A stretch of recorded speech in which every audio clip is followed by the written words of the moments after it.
2. Ellis needs to dial one in. Tension building here at Yakima County Stadium. The pitch. Swing and a miss. Ball game over. 2-1 victory. Pippins over Sweets.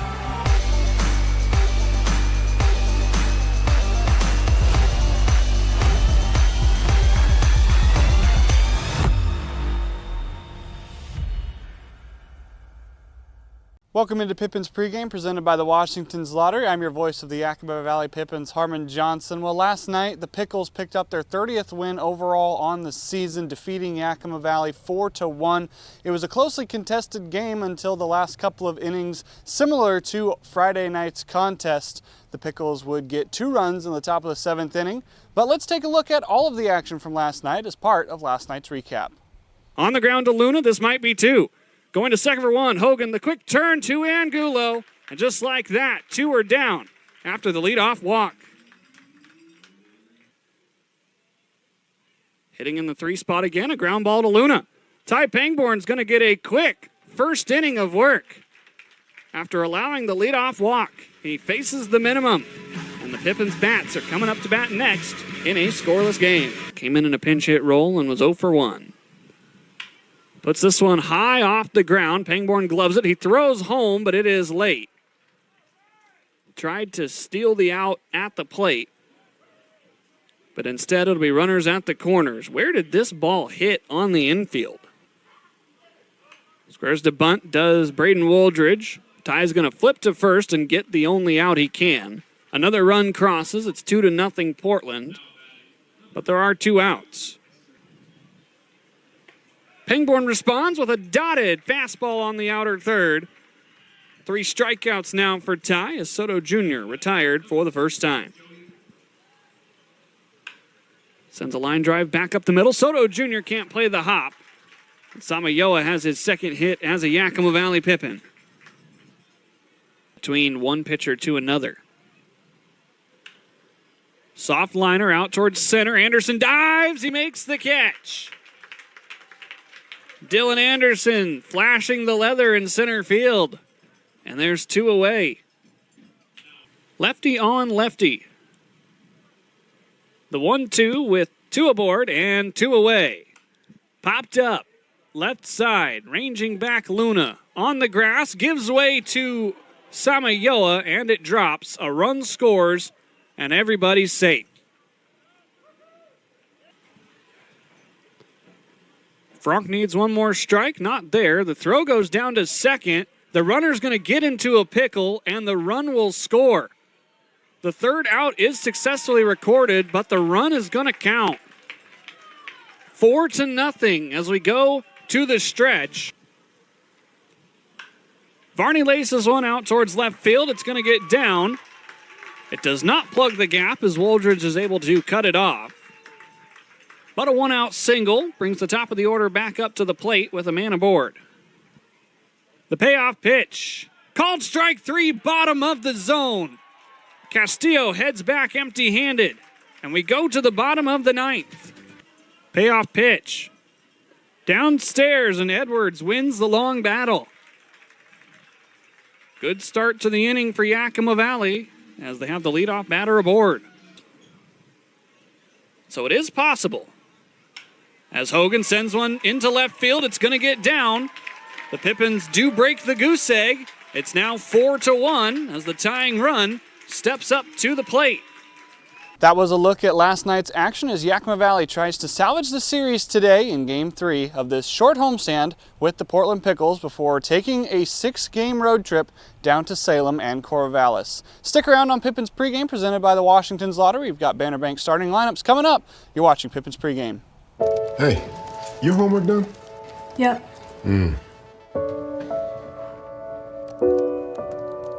Hey, is your homework done? This kinda is homework.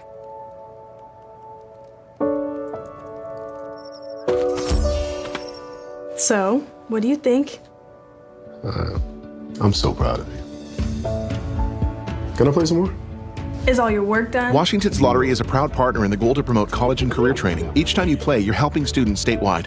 Welcome back to Pippins Pregame, presented by the Washington's Lottery. It's now time for the Banner Bank Yakima Valley Pippins starting lineup. Banner Bank goes to bat for the Pippins, and recently Newsweek named them one of America's best regional banks. If you're looking for a regional bank that knows the Yakima Valley, go and see Banner Bank, a longtime sponsor of the Yakima Valley Pippins. Leading off, playing center field is number 25, Dylan Anderson. Batting second and playing third base is number 10, Greg Luna. Batting third, playing shortstop, number 12, Kyler Bittner. Batting fourth, playing left field is number 40, Zach Samayoa. Batting fifth, the first baseman, number 20, Julian Angulo. Batting sixth, number 24, the second baseman, Ethan Hogan. Batting seventh, number 26, the designated hitter, Garen Guler. Batting eighth, the catcher, number 37, Nolan Rowe. And batting ninth, number 46, the right fielder, Jack Varney. Again, for the Pippins, Anderson, Luna, Bittner, Samayoa, Angulo, Hogan, Guler, Rowe, and Varney. The starting pitcher today is Jonathan Stokel. We'll get you his numbers when the Pickles come up to bat in the top of the first inning. That is your Banner Bank Yakima Valley Pippins starting lineup, and you've been watching Pippins Pregame presented by the Washington's Lottery. First pitch is next. Stick with us. I love coming in here. Everybody is always super welcoming. They always greet me by name. You can tell that everyone here actually likes working here. My favorite thing about Walla Walla Orthodontics is how nice the staff are. They're funny, fun, and they're helpful. I had what was called 3D braces. They were the same color as my teeth. People would say, "Oh, you have braces?" They didn't even know that I had braces. I highly recommend this orthodontist office. What do you want? It's just not that easy. What do you want? Seafood? Mediterranean? What do you want? Hey guys, what about West Side Pizza? I love West Side Pizza. I love West Side. I love West Side. Yeah, the Hawaiian's great. What's your pizza? West Side Pizza? Yeah. Problem solved. Gross. West Side Pizza, saving relationships since 1996. The new Sage Spa is now open at Legends Casino Hotel, offering a variety of invigorating and relaxing options. Call the spa now to book your reservation and prepare to be pampered.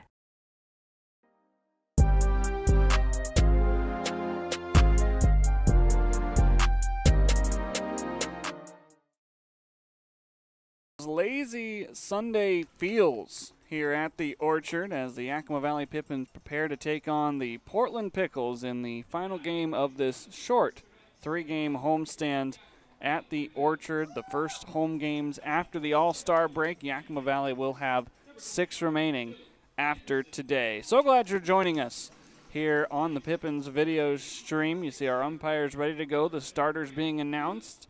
The reason I say a lazy Sunday type feel is it's kind of that temperature outside. We're getting a break from the warmer temps, sitting at around 80 degrees today with clouds overhead, the wind blowing anywhere from 3 to 6 miles an hour out to the east. The humidity is sitting around that 30%. Currently no precipitation. There are some showers off to our west, but we will see if they make their way through the Cascade Range and get over into the bowl of the Yakima Valley.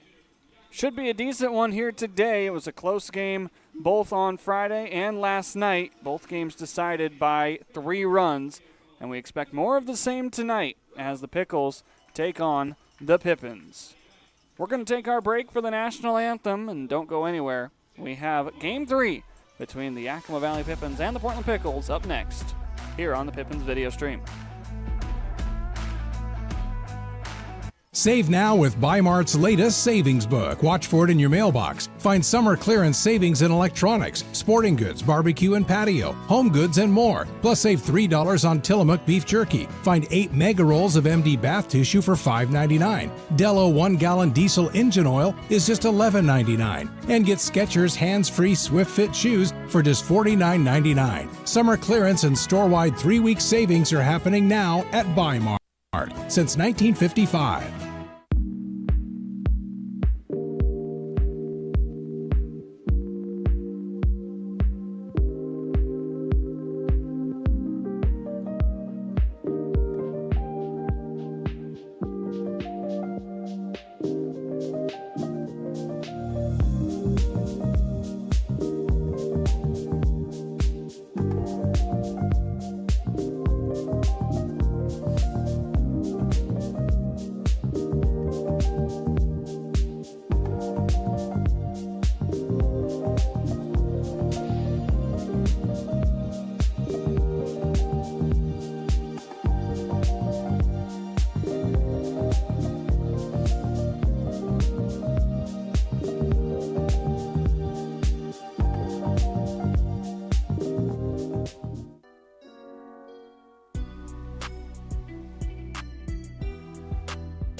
tequila makes her clothes. One of the hottest names in country, Joe Nichols. Live in concert, July 27th, 8 p.m., Legends Event Center. Hey, yeah, like I was nodding right along to a song on the radio, yeah. On sale now at Ticketmaster.com and Legends Gift Shop. Somewhere sunny. Joe Nichols, live. The highly anticipated Sage Spa at Legends Casino Hotel is now open and taking reservations, offering massage therapy, body treatments, manicures, pedicures, facials, saunas, and more. Plus, the only spa facility to offer wet and dry wellness pods in the entire Northwest. Call the Sage Spa at Legends now to make your reservation for the ultimate relaxation experience.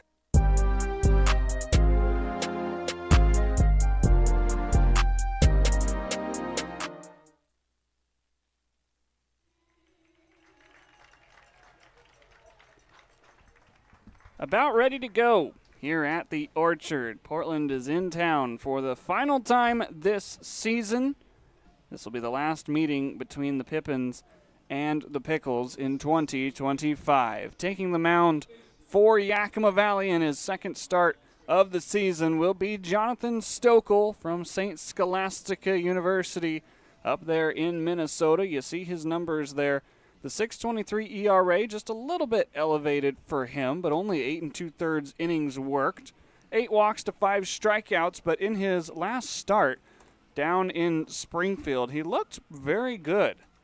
Going back a few days into that Springfield series, Stokel went 4 2/3, giving up only 1 run on 2 hits, 4 walks, and 3 strikeouts. He went a third of an inning short of qualifying for the win in that eventual 4-3 victory for Yakima Valley. And so he's looking to replicate that after coming in out of the bullpen during the Bend series. Behind him in the outfield will be Zach Samayoa, Dylan Anderson, and Jack Varney. Playing third base is Greg Luna. Shortstop is Kyler Bittner. Second base is Ethan Hogan. And at first is Julian Angulo. And a new catcher today, Nolan Rowe, gets his first action as the backstop, giving Ethan Buckley a well-deserved day off after 8 straight days of catching.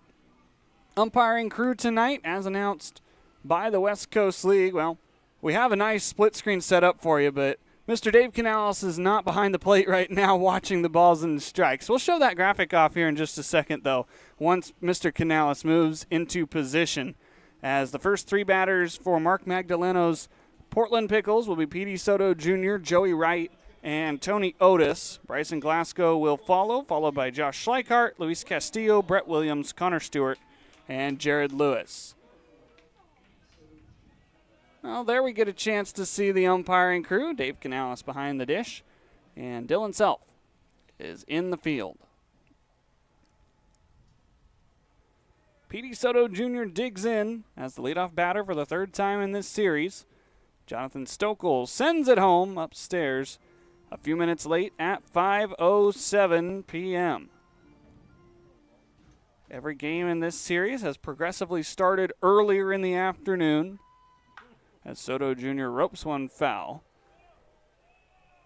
104 off the bat, but was well in front. We got done on Friday night at 10:24 p.m., last night at 9:02. If this one tracks like last night's game, we'll be back at home before 9 o'clock. A fly ball out to center. Dylan Anderson coming in to make the catch for out number 1. Anderson has adjusted to center field very well since moving there about a week ago. He played center down in Springfield before making his home debut at that position against Bend. Was the right fielder for a majority of the year up to that point. And Stokel fires a first pitch strike to Joey Wright, one of the leaders on this team in batting average for Portland, 407, despite a couple of rougher days by his standards in this series. He's behind in the count here, 0-2. 1 for 3 on Friday. He was 1 for 4 on Saturday, but when he came into this series, he was batting almost .430. So the Pippins have been able to shut him down up to this point. Stokel nearly shuts him down there, but Wright's able to just get a piece. Of course, Wright filling the spot at shortstop, normally occupied by Soto Jr. Soto Jr. filling the spot at second, normally occupied by Kyle McDaniel. Stokel leaves one in there. It's golfed out towards the scoreboard. Samayoa drifts back, and he will make the grab.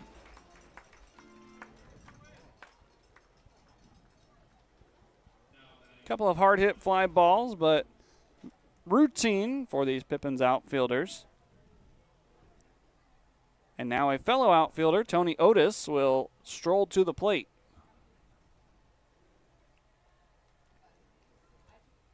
Otis batting just below 300. He's going to take a first pitch strike there from Stokel. 23 hits on the season for the center fielder in his now 22nd game.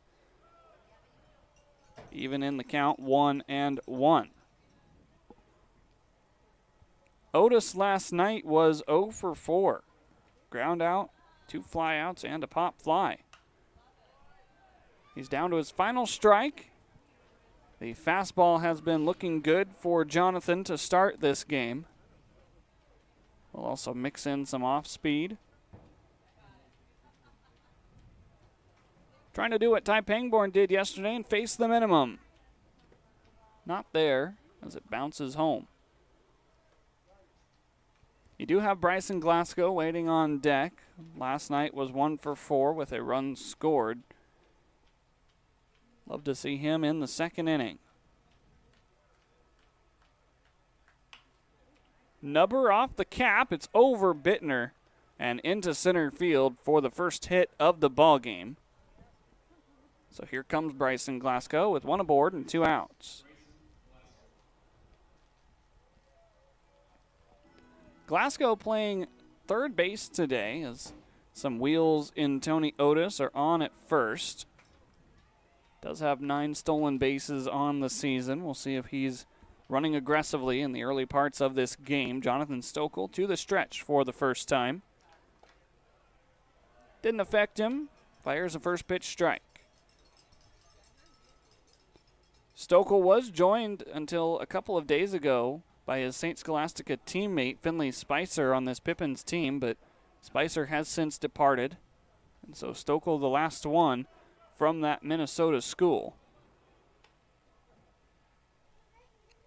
Been an effective addition for Yakima Valley since joining the club. He does not yet have a scoreless outing, but he has been able to limit damage over his 8 2/3 innings. No more than 3 runs in an inning as that ball gets away from Julian Angulo at first. That will be the first error committed on Stokel this season as it allows Tony Otis to move up to second base.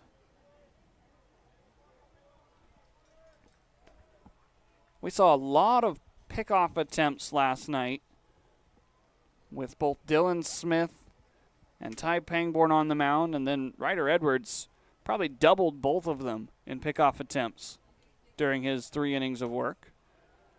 Glasgow lays off. It's now 2 balls and a strike.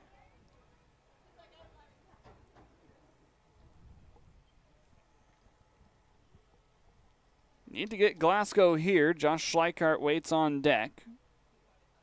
Has not had as many big hits in this series as Glasgow thought he was hit by that pitch. There was no signal from Dave Canales, but there it officially is. He was hit by the pitch.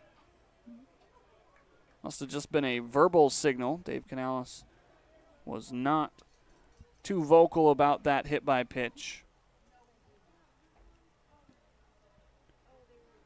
2 aboard, 2 out. Josh Schleichart.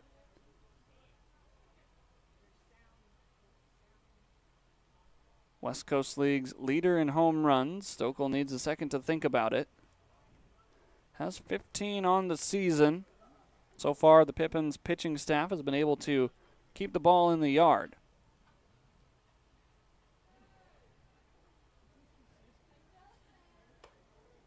Tight, 1 ball, no strikes.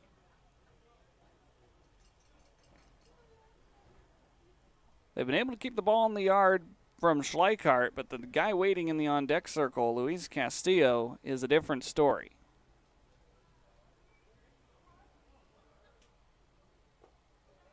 Stokel's behind in the count. 2-0. You certainly don't want to give Schleichart anything too good to hit, but you do need to find the third out without allowing a run. That was the conversation last night from head coach Garrett DeGalliers. This offense is going to score. The Portland Pickles, one of the most prolific scoring teams in the West Coast League's history. Schleichart puts it in play on the ground. Luna's going to take it to the bag himself to get the force out, and that will retire the side. 2 left stranded, and no one scores. We go to the bottom of the first. Portland 0, Yakima Valley coming up. Legends Casino Hotel's Summer of Games rolls on with our Chariots of Cash drawings. Join us for the first 4 Thursdays in July. We are handing out over $16,000 each night. But hold on to your horses, because on July 31st, we're giving out cash and a new Ford truck. Just use your Legends Rewards card to earn entries. With the new 2025 Ford Maverick up for grabs, maybe we should have called it Maverick of Cash. No, Chariots of Cash is a better name, but that truck, definitely a better ride. Hey, your homework done? Yep.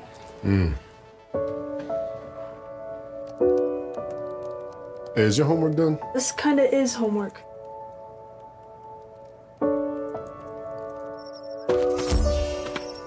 So, what do you think? I'm so proud of you. Can I play some more?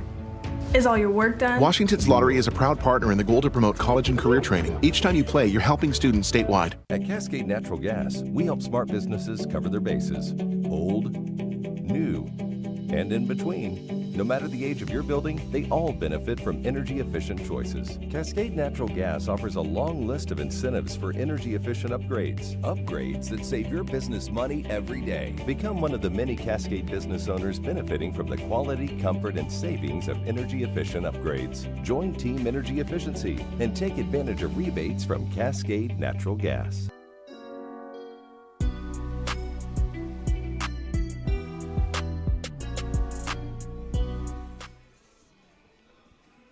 Portland getting their first chance on defense as Yakima Valley will send out Dylan Anderson, Greg Luna, and Kyler Bittner. Taking a look at Billy Gregory, the starter for the Portland Pickles, a native of Scottsdale, Arizona, will be attending Grand Canyon for his freshman season. 3.93 ERA over 16 innings worked. This is his 6th start of the season. 11 strikeouts to 7 walks. One of these Portland pitchers that has had consistent starts but has been able to allow a few runs. You see guys like Dylan Smith who shut down offenses when they pitch against them. Ryder Edwards as well. A chance for Yakima Valley to try and jump in front with Anderson swinging on the first pitch. Dylan, a fellow Grand Canyon Loper. These two will team up down in Arizona once the spring season arrives. Wave and a miss there. And Dylan's behind 0-2. You saw that 270 batting average for him. Still up near the top for the team, but Jack Varney has jumped him with a 290. No one on this Pippins batting staff over 300. Yakima Valley has had to face some tough opponents. You think about how the South is composed. Of course, Portland is at the top. Corvallis, Yakima Valley has seen 3 games worth as Anderson waves and misses at the changeup. Unable to get it both times, and one away for Billy Gregory. Primarily a fastball and changeup pitcher is Gregory. That's now one away for Greg Luna, Cal State San Bernardino. Trying to get out of a little bit of a defensive funk. The dugout went crazy once Luna got back towards the bench after making that 5 unassisted to end the top of the first. And Luna has been struggling just a little bit with his self-confidence. Eddie Kribbe gave him a chat during batting practice today to have some positive talk getting in and out of the batter's box. Being too hard on himself, just trying to have fun. Encouraging not only Luna, but this entire squad that despite the record says that this team has lost 29 games, these are good baseball players. They're here for a reason, and they're at their schools for a reason. Takes a strike right at the bottom of the zone. Moves the count to 2-1. Greg did pick up a hit last night during the 4-1 loss. He had a hit on Friday night as well.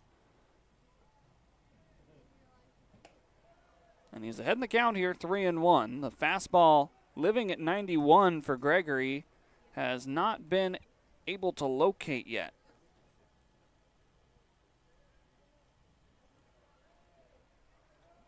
A starting pitcher that elects to work purely out of the stretch. Put in play, left side, but it is foul. That is Bryson Glasgow over at third. Luis Castillo is over at first.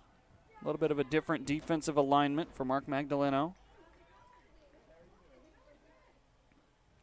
Castillo, of course, with the 2 home runs, he's due up first in the top of the second. Payoff pitch to Luna, swing and a miss. Back-to-back strikeouts for Billy Gregory. Luna went fishing right at the bottom of the zone, and Gregory sped him up to 92. So Kyler Bittner will hit. That 245 batting average is starting to climb towards the positive side. Committed to Fresno State a few weeks ago.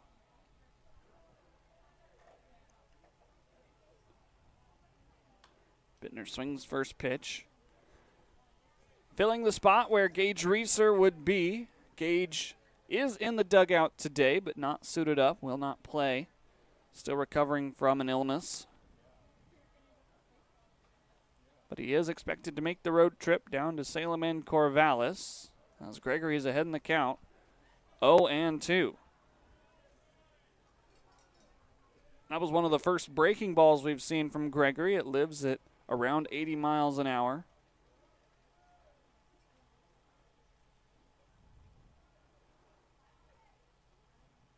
Goes with the heater on the outside there, unable to locate. So a 3-pitch pitcher is Billy Gregory.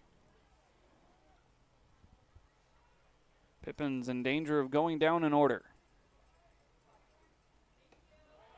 That one's called strike 3. It's a bit off the plate, but we saw that on Friday. Dave Canales' strike zone is expanded on the outer third. To the top of the second we go. No score here in Yakima.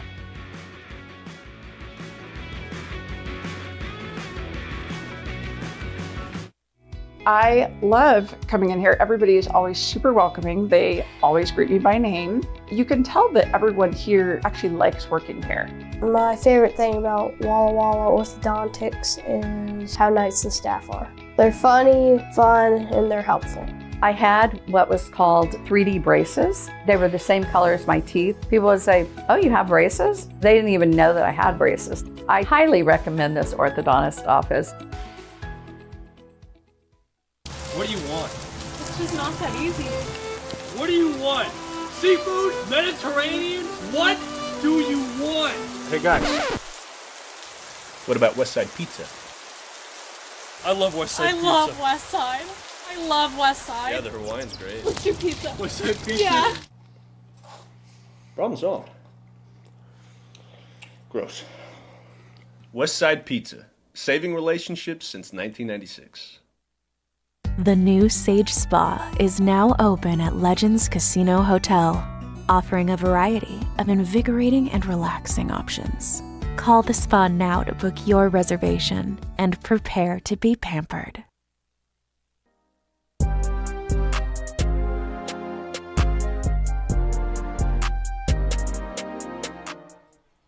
A A dangerous right-handed bat stands in to start the second. Luis Castillo takes ball one from Jonathan Stokel. Castillo came off the bench on Friday night and hit 2 home runs, a solo shot in the 7th and a 2-run shot in the 9th to help Portland solidify that 3-run win. Stokel's missed downstairs twice. Obviously understands that you can't leave anything in the happy zone to Luis Castillo.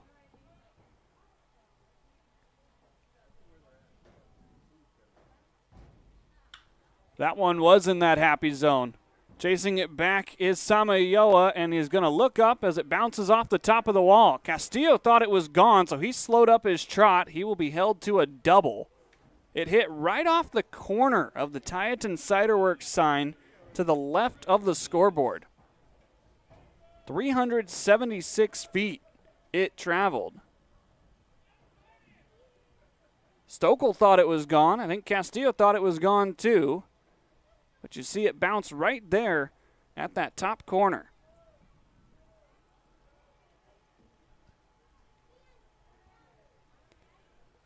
So Jonathan catches a break. The ball stays in the yard. Flags are sitting still out in right center field. A poke down the right field line. Ranging over is Varney into foul territory. Slides up against the fence and cannot make the grab. Good effort by Jack. This pitch was skied up over on that right side. Ball dropped right in front of the fence. Varney knew he was getting close, did not want to crash into the fencing and risk an injury.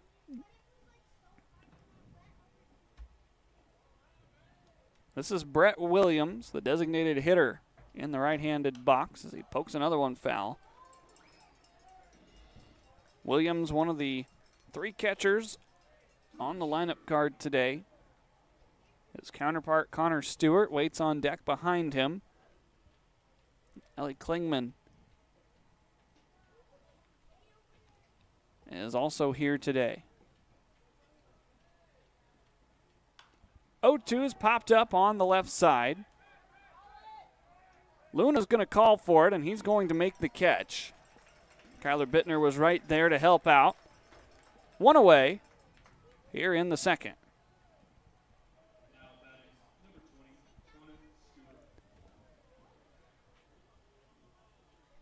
So now the other catcher batting back-to-back.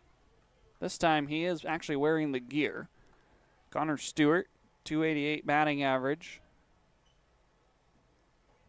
Playing in his 18th game for the Portland Pickles.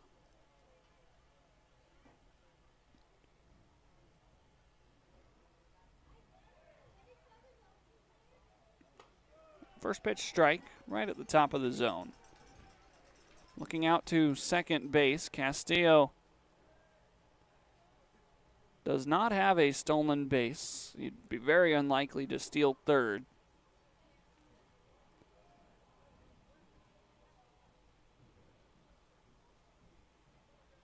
0-1, golfed out to left. Samayoa charging in. He's going to slide, and he's going to make the catch. Nifty play from the left fielder, Samayoa. And there are 2 away. Outfielders love it when they can make that sliding catch and then pop right back to their feet. You're going to see this one almost off the end of the bat. 76 exit velo. Had to go down and get it. But Samayoa, with his speed, able to make the grab.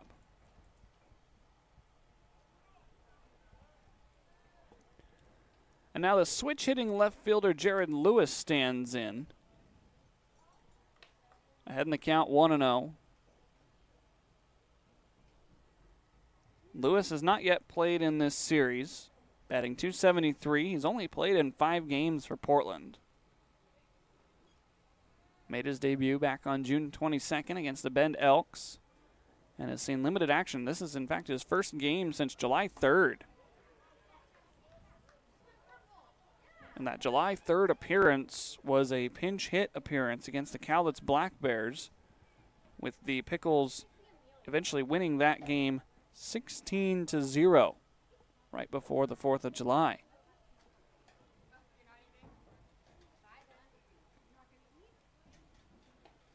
Two O's down and in. Stokel has not yet been close this at-bat. Should Lewis reach, the top of the batting order would come up for Portland. Petey Soto Jr. flew out his first time.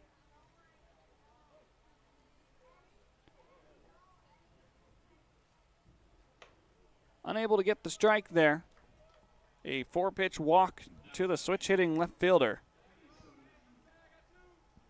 And so 2 are aboard again. The last time Portland had 2 on was back in the first. They left them both on the base pads.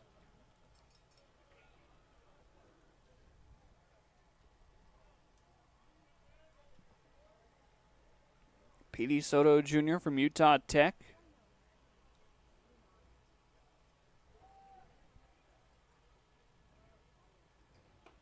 First pitch breaking ball for strike 1.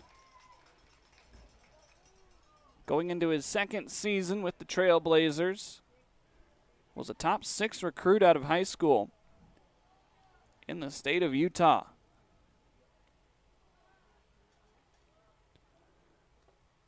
One bounces in. Castillo stays put.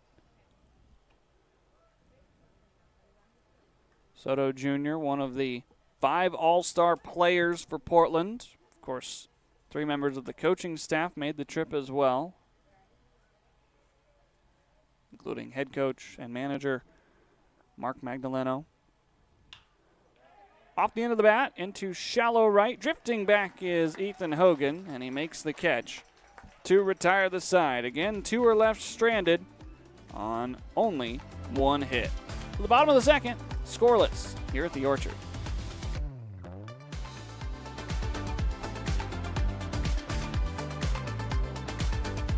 Save now with Bi-Mart's latest savings book. Watch for it in your mailbox. Find summer clearance savings in electronics, sporting goods, barbecue and patio, home goods, and more. Plus, save $3 on Tillamook beef jerky. Find 8 mega rolls of MD bath tissue for $5.99. Dello 1-gallon diesel engine oil is just $11.99. And get Skechers hands-free Swift Fit shoes for just $49.99. Summer clearance and store-wide 3-week savings are happening now at Bi-Mart since 1955.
The Yakima Valley Pippins and Les Schwab Tires have paired to pack a backpack from now until the end of the regular season. You can help out students in our community who are in need. For every $10 donation of school supplies, donors will receive one 2025 general admission ticket voucher for free to that night's game or any remaining game this season.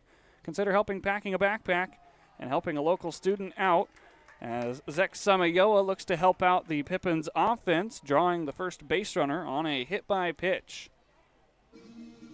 Samayoa able to reach as the first man after the Pippins were struck out in the first inning. Anderson and Luna both went down swinging, and Kyler Bittner was caught looking.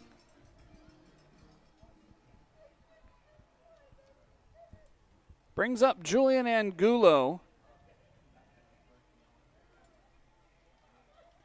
the second-year Yakima Valley Pippin.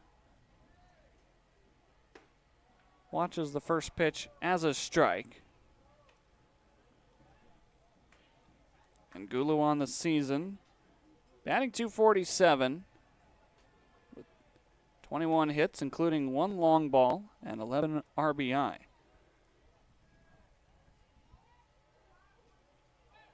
Check throw over. It's not in time. Samayoa not drifting too far off of the first base bag.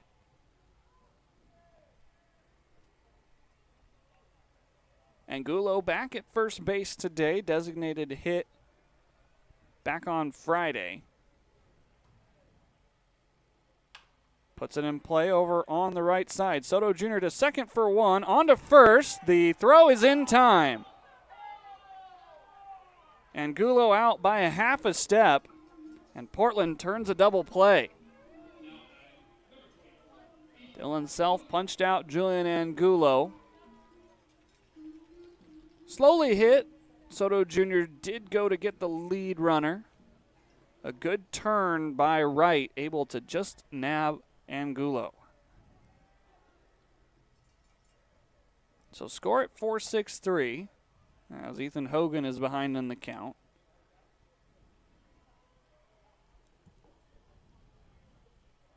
Hogan from Tacoma Community College.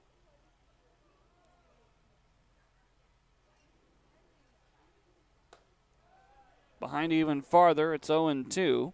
Last night had the lone RBI single in the Pippins 4-1 defeat. Bats now with the bases empty after that double play.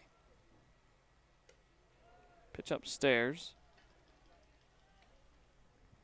Billy Gregory, not only did he strike out the side in the first, but he gets help from his defense here in the second after allowing a leadoff base runner. Looking to face the minimum. That's outside to even up the count. That pitch was just far enough off. We saw in the bottom of the first inning the strike zone expand from Dave Canales. We'll see if that trend continues throughout the rest of this contest. Hogan out of play.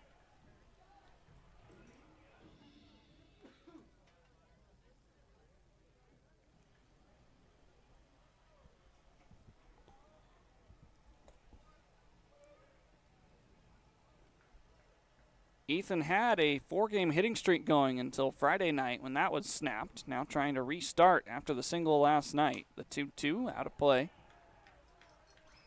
So Ethan able to stay alive. Redshirted last year and getting ready for his next season with Tacoma.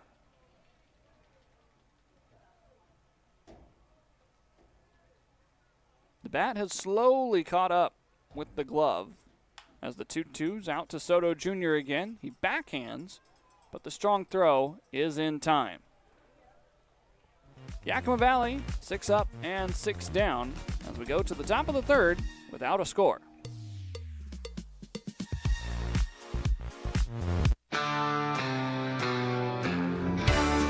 Tequila makes her clothes. One of the hottest names in country, Joe Nichols.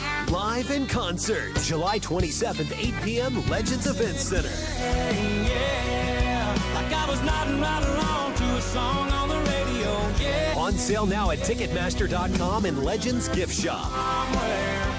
Somewhere sunny. Joe Nichols, live. The highly anticipated Sage Spa at Legends Casino Hotel is now open and taking reservations, offering massage therapy, body treatments, manicures, pedicures, facials, saunas, and more. Plus, the only spa facility to offer wet and dry wellness pods in the entire Northwest. Call the Sage Spa at Legends now to make your reservation for the ultimate relaxation experience.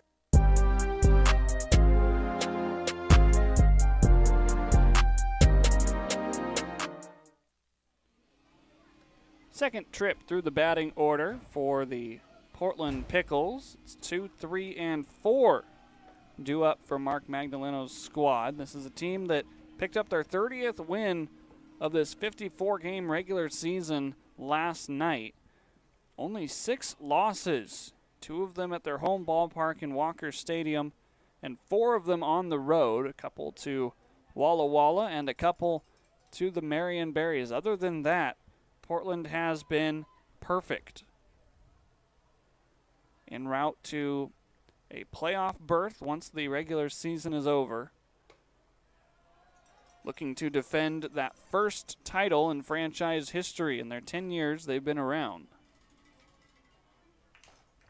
Yakima Valley looking to try and steal one of the 3 games this weekend at their home ballpark. If you remember, down in Portland, the Pippins lost the first 2 games by a wide margin and then a 6-4 loss during the Thursday getaway out of Portland. Right ahead in the count, 2-1. A couple of 3-run contests the last 2 days has made for a couple of good baseball games. I'm sure the Pippins fans watching would love to have seen Yakima Valley come out on top both nights as they had their chances. 3 errors in the 9th inning on Friday, and a couple of mental mistakes yesterday.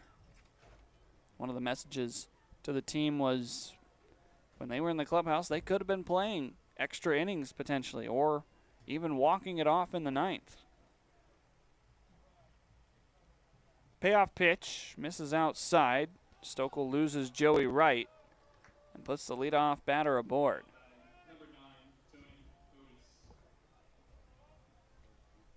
And so Tony Otis will bat with a man on first. Back in the first inning, he hit with 2 outs. Made it all the way to second base before he was the force out at third to end the frame. There's a strike from Jonathan Stokel.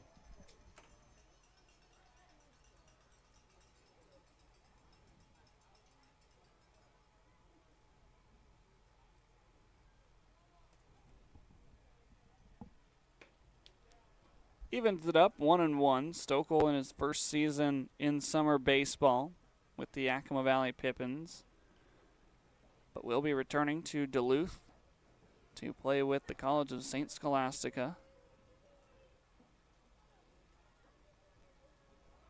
Throw goes over to first, but it is late.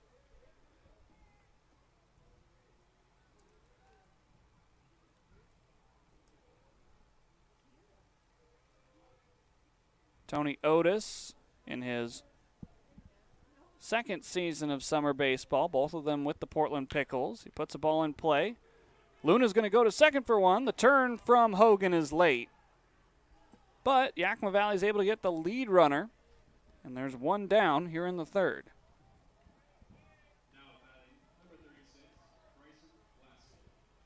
See, this ball just slowly hit enough, and Luna had to make sure he sent an accurate throw onto second. So he's unable to get Otis after the turn by Hogan.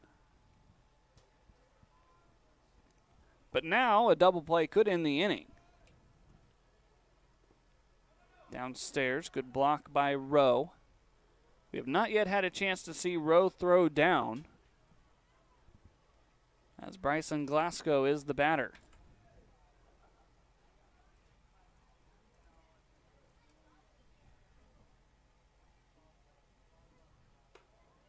Takes one near the shoulder. It is 2-0. Glasgow, following his head coach at Clackamas Community College, Jim Hopple, to the Portland Pickles this year. As the ball gets away from Rowe, Tony Otis will pull up into second.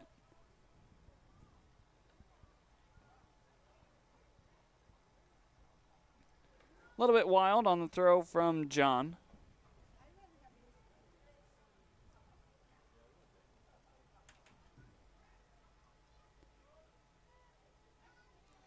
Looking at Glasgow's numbers, he does have 7 extra base hits, 3 of them left the yard. A potential 27th RBI is waiting out at second base. Stokel will umpire and a strike to stay alive in the count. Time is called. I think Rowe got a little bit of dirt into his eye. Dave Canales making sure he's okay. Nice head tap. The connection between umpire and catcher is either a very strong one or a very rocky one. There's no in between. Foul ball by Glasgow.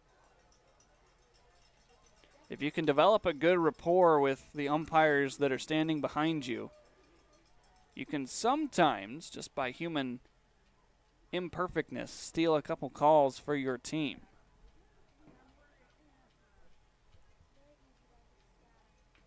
Payoff pitch from Stokel.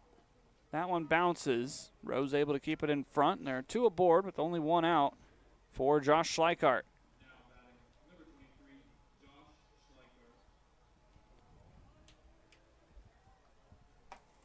This is something that we've seen Jonathan struggle with a little bit in his 4 games. 8 walks coming into today. He's hit a batter and issued 3 walks. So far, he's been able to get out of it thanks to some good defense behind him. Schleichart lays off. 1 ball, no strikes. This is a very dangerous part of the order to have up with men on base. You have Schleichart, a power hitter, Castillo, a power hitter, and then Brett Williams, who last night was 2 for 3.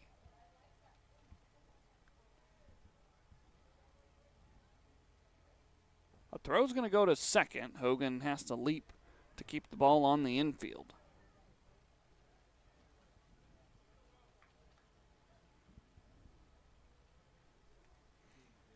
And we saw it in that first at-bat. Stokel was being very careful with Schleichart, but you can't load the bases in front of Luis Castillo and have nowhere to put him. 2 balls and no strikes.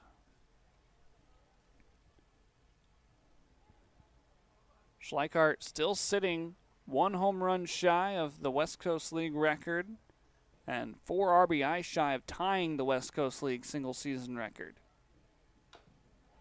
Slow tapper, foul towards the Pippins dugout. Stokel going with the changeup there. If I had to guess, Schleichart and Castillo are probably not going to see too many fastballs the rest of this Sunday game. Castillo made Garen Gertler pay for leaving a fastball in the zone on Friday.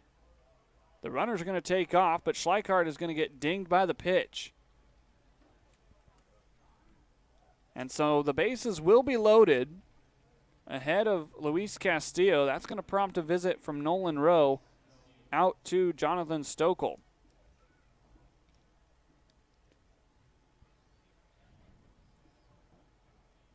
Not the greatest feeling in the world to have that man looming into the batter's box with 3 runners aboard.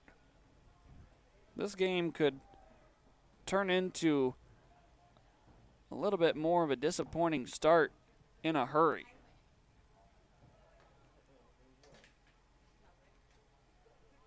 But the double play is in order if you can induce a ground ball up the middle.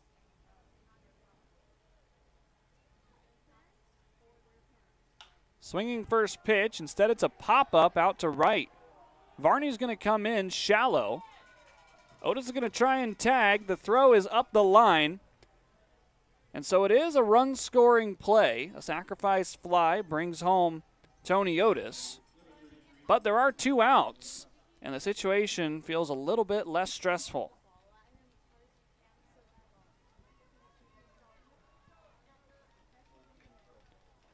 Otis was going to test Varney's arm the whole way there.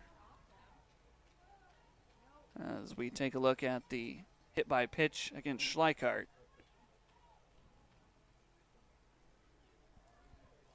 Brings up Brett Williams, who popped out in the 2nd inning.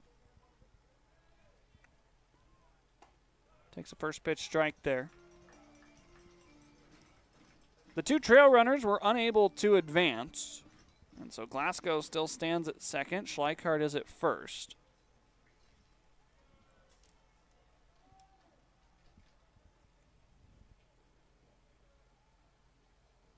Swing and a miss.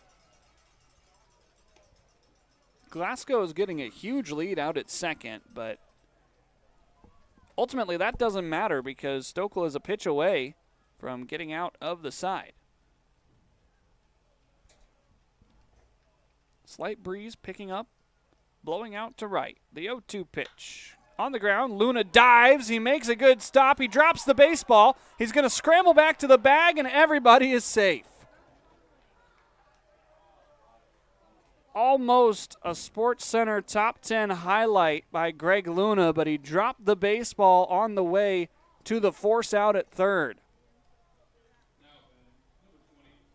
Made the hard part look easy, and then the easy part became difficult.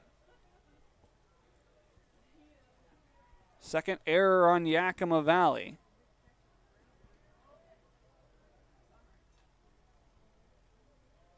Now the bags are reloaded for Connor Stewart. Sends the first pitch high out to shallow center. Converging are the middle infielders, but they'll give way to Dylan Anderson, who loses his hat in the process of retiring the third out. Portland plates one on a couple of hits. We go to the bottom of the third. 1-0.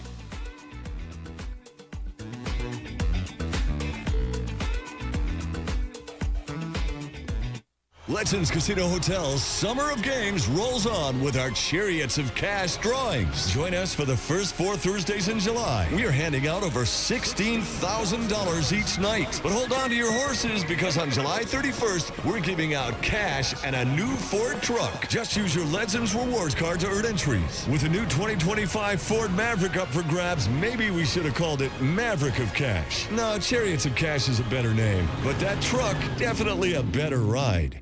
Hey, your homework done? Yep.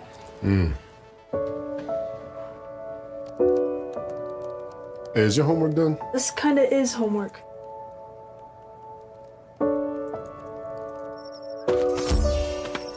So, what do you think?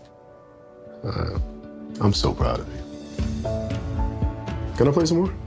Is all your work done? Washington's Lottery is a proud partner in the goal to promote college and career training. Each time you play, you're helping students statewide. At Cascade Natural Gas, we help smart businesses cover their bases. Old, new, and in between. No matter the age of your building, they all benefit from energy-efficient choices. Cascade Natural Gas offers a long list of incentives for energy-efficient upgrades. Upgrades that save your business money every day. Become one of the many Cascade business owners benefiting from the quality, comfort, and savings of energy-efficient upgrades. Join Team Energy Efficiency and take advantage of rebates from Cascade Natural Gas.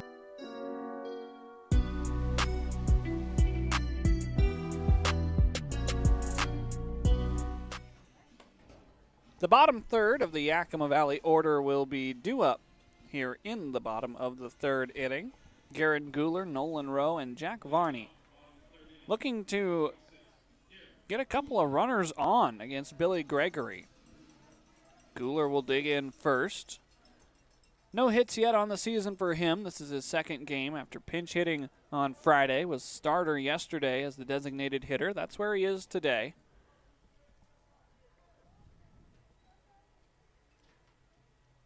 As he swings at the first pitch and pops it up right to Soto Jr. Back a few steps into the grass for out number one. So the trend from last night continues. We've seen a lot of first pitch swings. More so by Yakima Valley, a couple of first pitch swings by Portland. As here comes Nolan Rowe.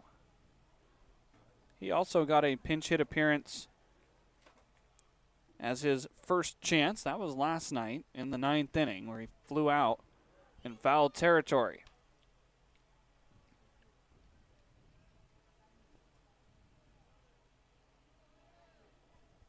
So he is officially 0 for 1 here in his first start as a Yakima Valley Pippin. Sends it out towards right, and it's going to get down for a base knock. Nolan Rowe able to come up with a hit. First one of those for Yakima Valley tonight. Puts a man aboard ahead of Jack Varney.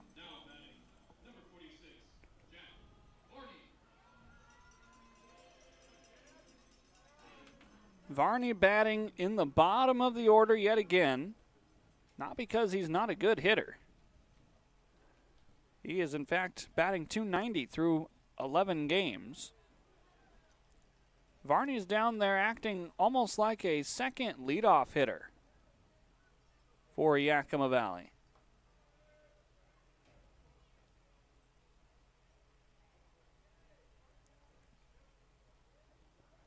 Rowe with a short lead over at first as Varney is ahead in the count 2-0. 9 hits on the season, 2 of them are triples, 1 of them's a double. Does not strike out very often either, only 10 of them in nearly 30 at-bats. Takes a strike there.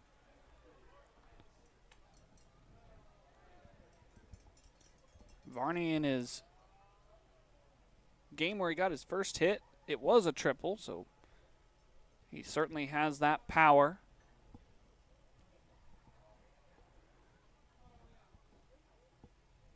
Takes a fastball from Gregory back into center field. Back-to-back singles for Yakima Valley. They've got something cooking here in the bottom of the third. Varney able to continue his hitting. Has a hit in every game of this series. A couple of them are multi-hit games as well. Varney now with a 5-game hitting streak. Brings back the top of the order.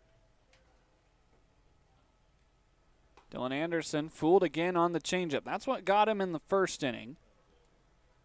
Dylan's going to have to adjust here in the third.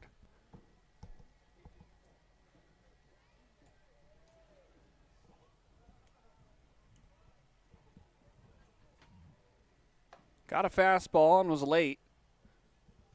So now Dylan behind in the count. Greg Luna waits on deck, barring a double play.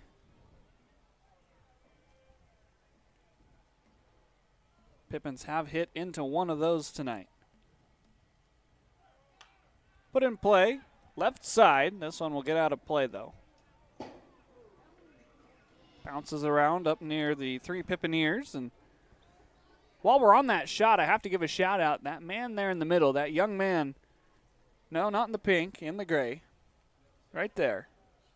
93rd birthday on Tuesday when the team hits the road. So happy birthday.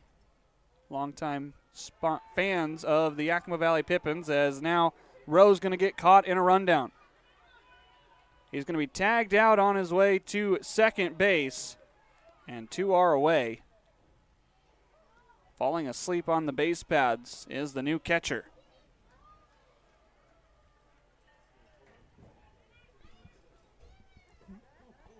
So now 2 are away. Dylan Anderson only has Jack Varney ahead of him.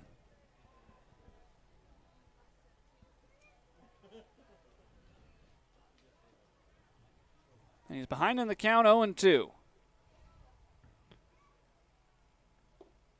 Changeup drops downstairs.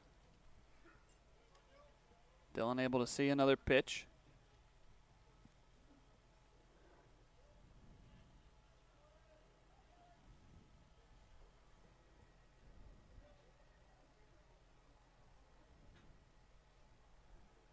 The 1-2 on the way.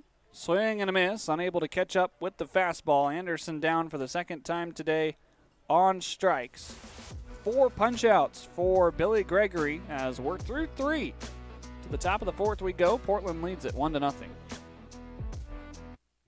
I love coming in here. Everybody is always super welcoming. They always greet me by name. You can tell that everyone here actually likes working here. My favorite thing about Walla Walla Orthodontics is how nice the staff are. They're funny, fun, and they're helpful. I had what was called 3D braces. They were the same color as my teeth. People would say, "Oh, you have braces?" They didn't even know that I had braces. I highly recommend this orthodontist office. What do you want? It's just not that easy. What do you want? Seafood? Mediterranean? What do you want? Hey guys, what about West Side Pizza? I love West Side Pizza. I love West Side. I love West Side. Yeah, the Hawaiian's great. Let's do pizza. West Side Pizza? Yeah.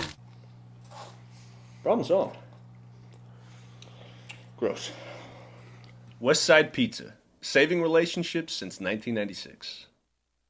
The new Sage Spa is now open at Legends Casino Hotel, offering a variety of invigorating and relaxing options. Call the spa now to book your reservation and prepare to be pampered.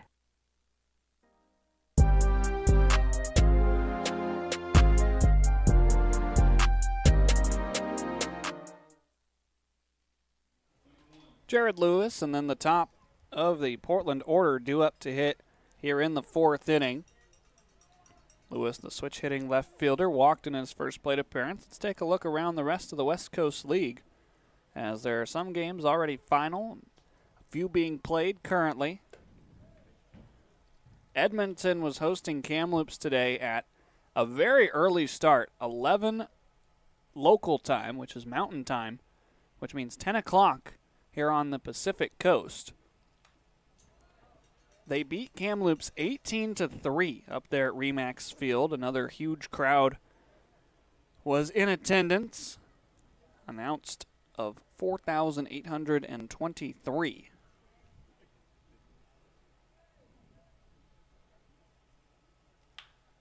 Line drive to Hogan, plays it on 2 hops. Throw to Angulo is in time for out number 1. Brings back the top of the order. Victoria and Bellingham, they've gone final. 4-2, the Bells lead the Harbor Cats. Those are the 2 teams that will be hosting the All-Star game. Of course, Bellingham this last year. Victoria the next 2 years. That was announced the day after this season's All-Star game. Top of the 4th inning, down in Salem. The Berries currently lead Walla Walla 3-1. Yakima Valley will have the off day tomorrow and then travel down to Salem to take on the Marion Berries. 1-1, foul. Nice play by Griffin Williams, the catching coach. Top of the 3rd, down at Vince Guinness Stadium. Cowlitz currently leads Bend 5-0. Bottom of the 4th, down in Corvallis. The Knights lead Springfield 3-1. Strike there from Stokel. It's now 1-2. The only other game still in action, bottom of the 1st inning up at Paul Thomas Senior Stadium, 3-1 Nanaimo over Wenatchee. As the 1-2s popped up behind the dish. Rowe ranging over. Greg Luna calls for it in foul territory. That's out number 2.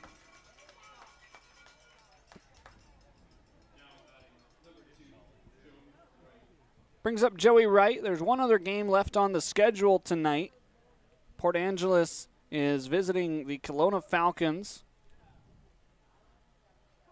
Gio DeGraw, a all-star selection, is tabbed as the starting pitcher tonight for Kelowna. Currently at the top of the West Coast League with 40 strikeouts on the season.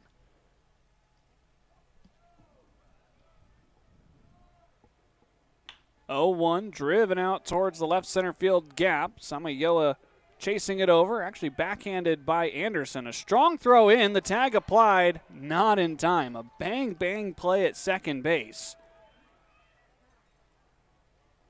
And it's a 2-out double for Joey Wright.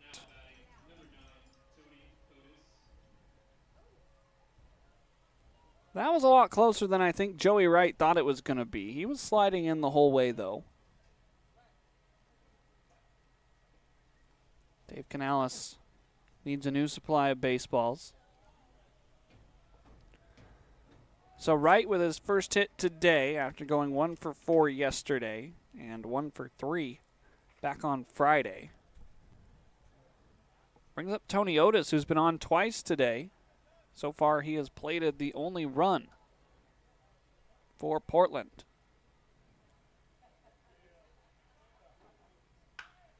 Driven, Luna makes the grab. Greg Luna, I don't think he's in that defensive funk anymore. What a catch to save extra bases. Take a look at this one as we go to the bottom of the fourth. My word.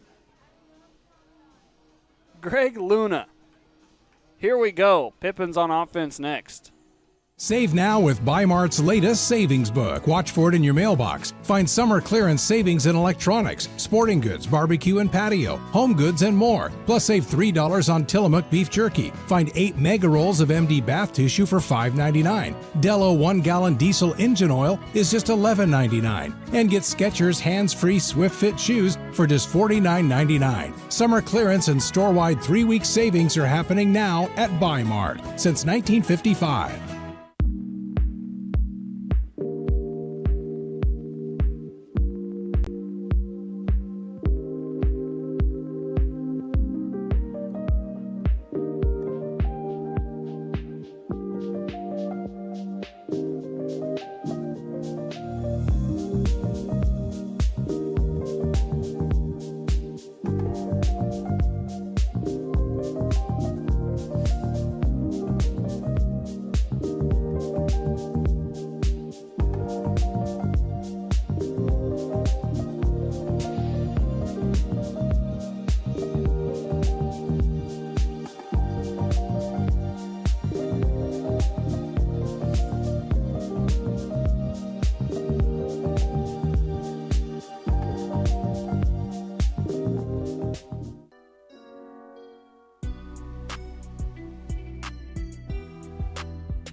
Taking a look at the upcoming schedule for Garrett DeGallier's Yakima Valley Pippins. Off day tomorrow and then a 3-game trip down to Salem to play the Marion Berries. And then that trip will continue with 3 more on the road as Yakima Valley will make their one and only trip to Corvallis this year to play the second place team, the Corvallis Knights, who are looking to make their way back to the playoffs yet again this season.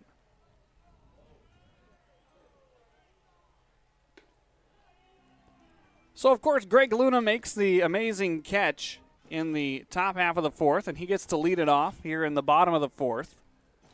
One of those things that the game will know.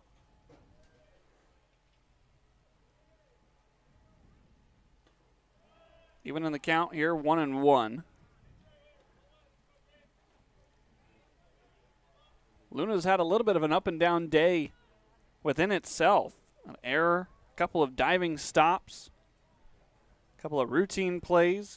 He's gotten a lot of action over at the hot corner. And the bat has not been as bad as I think he will tell you it's been. A .235 average, but 8 hits in 8 games. You're averaging 1. I'm sure he'd love to get a couple of hits every game. As now the count back to even 2-2. Greg, of course, came into the club with that injured finger.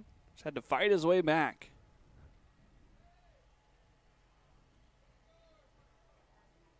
In an even count here. Takes ball 3.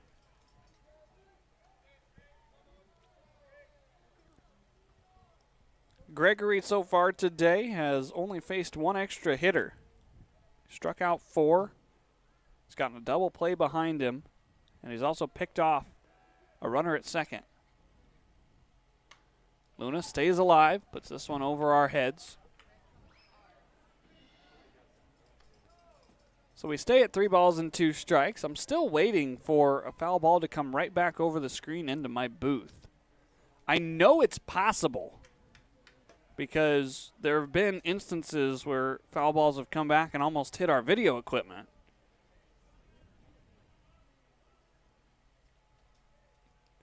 Luna puts it in play, left side, between the legs of the third baseman Glasgow. The throw across is high, but Luna will be content staying at first base on the error by Glasgow. Well, you put the ball in play and good things will happen. Here's what I'm talking about. with I know there's proof. This is last year, Fouled July off 12th. to the press box. Ball went straight back and right next to our video director, Shay. During a game against the CCL collegiate team. Yep, that's where the baseball was. I think there's still a hole in the wall where it ended up. Bittner squares to bunt and pushes it foul. The netting not quite as high as a Major League Stadium, although Yakima Valley does have one of the nicer protective netting in the West Coast League. It's all brand new. Stretches all the way to the ends of the grandstands and all the way down towards the picnic deck as the throw goes over to first. The only spot where you might end up with a line drive is if a left-handed hitter pokes one off the end of the bat and sends it into lefties. Bittner watches strike two.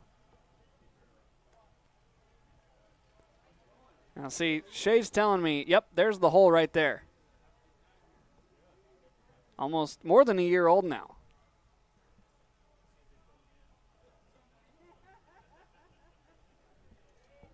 I do have my glove up in the booth with me, so I am ready to play self-defense. It's the 0-2. Bittner chops it out towards short. Flip by right to second. The turn to first is in time. Dylan Self rings up another Pippins runner, and the Pickles turn their second double play of the game.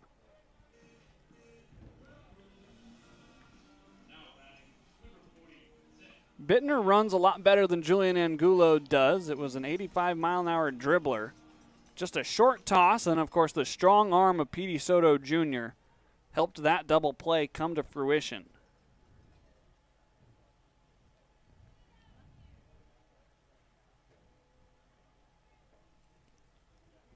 Bases are empty for Zach Samayoa. Chops the first pitch over to third. Glasgow fields it in fair territory and sends it across to retire the side. Yakima Valley had an early threat, but it is erased by another twin killing. To the top of the fifth we go, 1-0, Portland in front.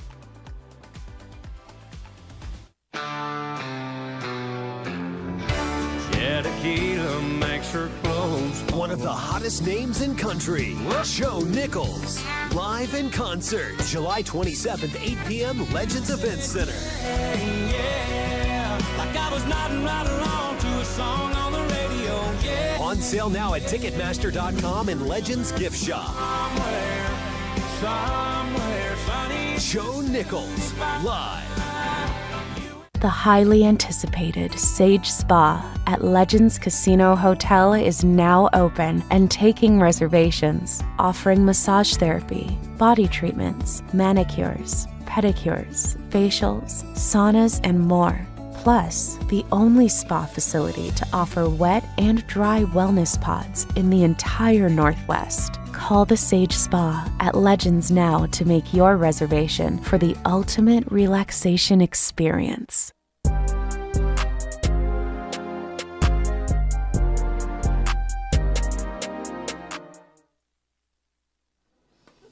Jonathan Stokel is out for the fifth inning of work. His counterpart, Billy Gregory, has only thrown 47 pitches through his 4 innings of work. We'll get you the number on Stokel here after the first pitch to Bryson Glasgow, trying to make up for an error. Of course, he kind of already did that with the 5-3 putout to end the fourth.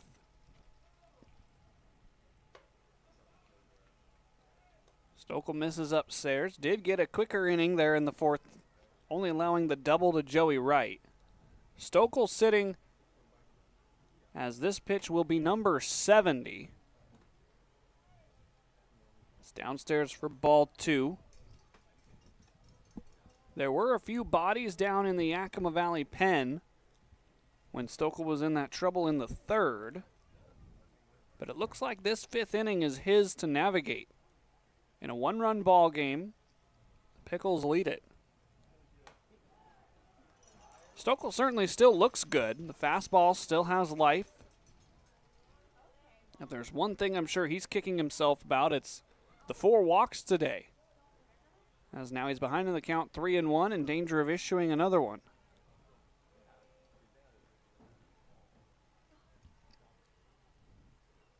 Working quickly with nobody aboard, a half swing back out to the mound. Stokel's going to take it himself and flip to Angulo for out number 1.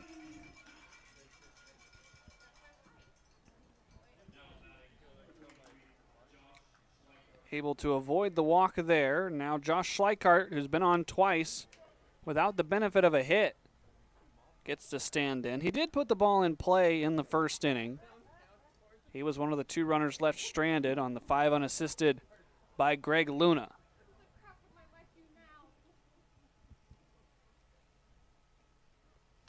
Swinging first pitch. Gets a piece of that one. I think that ball got more of Rowe than anything else. Dave Canales will personally take the ball out to Stokel to give Rowe a chance to recover.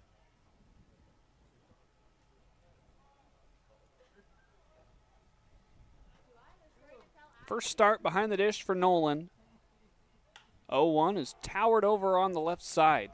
Luna into foul territory, right on the track. He will put it away for out number 2.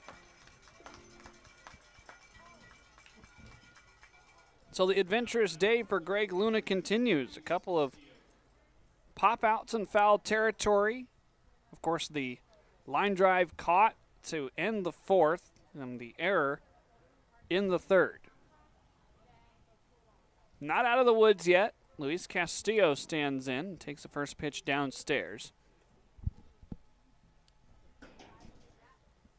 Castillo officially 1 for 1. Does have an RBI as well. The sacrifice fly plated the only run so far.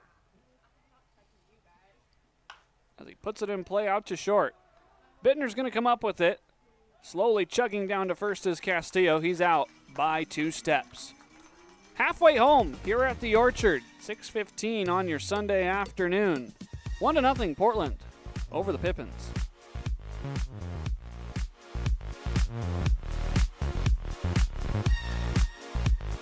Legends Casino Hotel's Summer of Games rolls on with our Chariots of Cash drawings. Join us for the first 4 Thursdays in July. We are handing out over $16,000 each night. But hold on to your horses, because on July 31st, we're giving out cash and a new Ford truck. Just use your Legends Rewards card to earn entries. With the new 2025 Ford Maverick up for grabs, maybe we should have called it Maverick of Cash. No, Chariots of Cash is a better name, but that truck, definitely a better ride.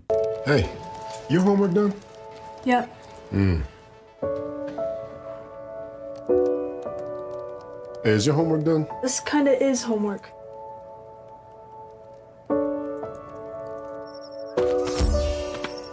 So, what do you think?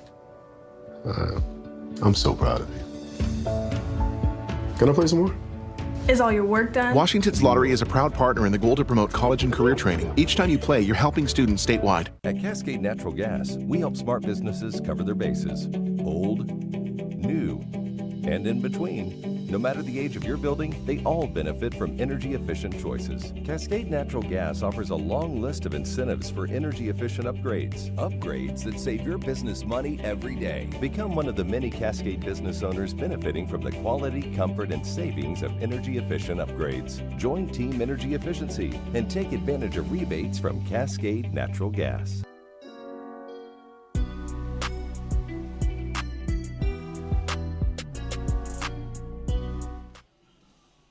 Bottom 5 here at Yakima County Stadium.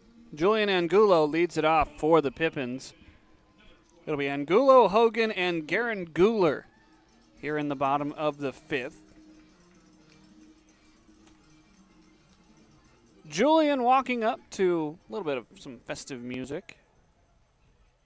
It's been his walk-up song since the start of the season when he arrived. Ahead in the count 1-0. Julian has a couple of doubles that plated runs back during the home series against the Bend Elks, but since then has been relatively quiet.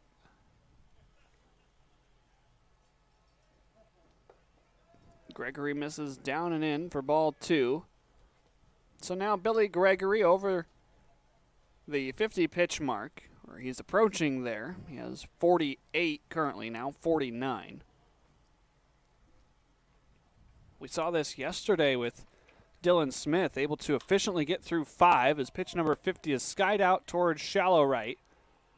It'll be the second baseman Soto Jr. putting it away in front of Josh Schleichart. 1 away here in the 5th. But what was surprising is that last night, Dylan Smith was pulled from the game after only those 5 innings. And it had to be intentional from Mark Magdaleno, because almost any other night, you're going to see Smith continue in that game. And we'll see if Gregory continues after 5, as he's ahead in the count here after a good changeup to Ethan Hogan. Hogan grounded out to Soto back in the 2nd inning, and Ethan has just kind of been a magnet to P.D. Soto Jr. 0-1, down and away, evens the count. Yesterday, the 3 outs that Hogan was a part of, all 3 of them went to P.D. Soto Jr. at second, and the day before, on Friday, he had 3 ground outs to shortstop where Soto Jr. was playing. So now 7 times has Hogan grounded out to Soto Jr. This one's to first. Castillo's going to take it himself. And so Hogan does not find P.D. Soto Jr., but he does ground into the 2nd out of the inning. One of those odd coincidences. And if Soto Jr. had stayed at shortstop, then of course yesterday's results wouldn't have made sense, but instead Soto is occupying second base, normally occupied by Kyle McDaniel, but away from the team this weekend due to a death in the family. Garen Guler takes strike 1. Garen still searching for his first hit as a Yakima Valley Pippin. His new counterpart that came on the same day, Nolan Rowe, picked up a hit. He waits in the on-deck circle, straight back. Gregory ahead in the count, 0-2.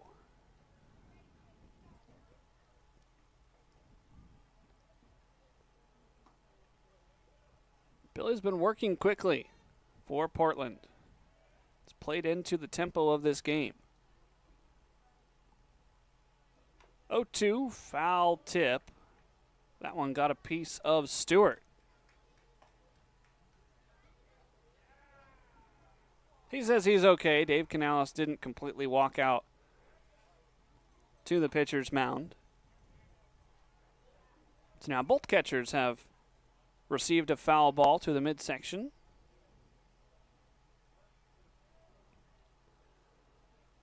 Another 0-2 pitch from the fireballer. Outside. It was off the plate, despite being 90 miles an hour.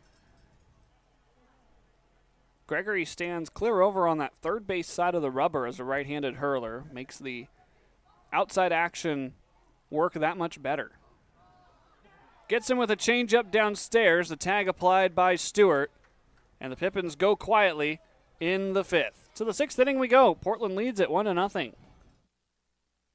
I love coming in here. Everybody is always super welcoming. They always greet me by name. You can tell that everyone here actually likes working here. My favorite thing about Walla Walla Orthodontics is how nice the staff are. They're funny, fun, and they're helpful. I had what was called 3D braces. They were the same color as my teeth. People would say, "Oh, you have braces?" They didn't even know that I had braces. I highly recommend this orthodontist office. What do you want? It's just not that easy. What do you want? Seafood? Mediterranean? What do you want? Hey guys, what about West Side Pizza?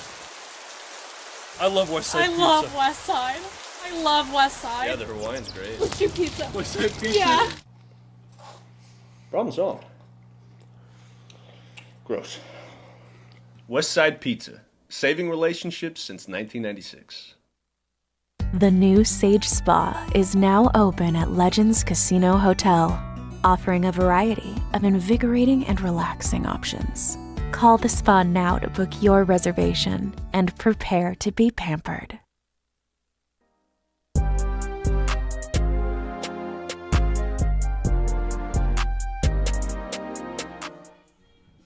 Those two people right there deserve a huge thank you for putting up with our video director, Shay Madison. Parents in attendance today. Hopefully they're having a good time. 1-0 is the score.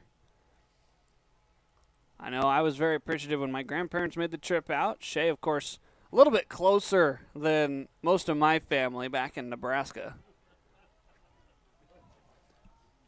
They obviously don't have the earbud in listening to the game. They haven't looked up towards Shay yet.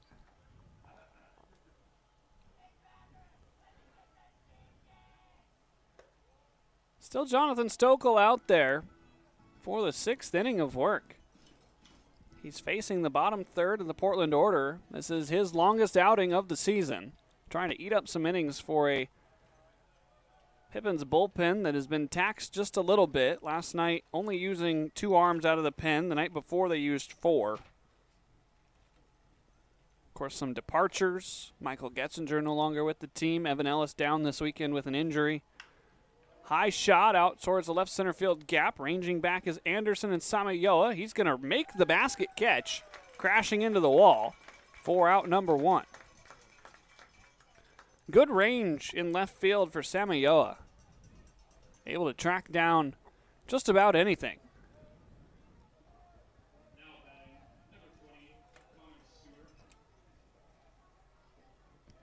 So now Connor Stewart. 0 for 2 today, a couple of flyouts.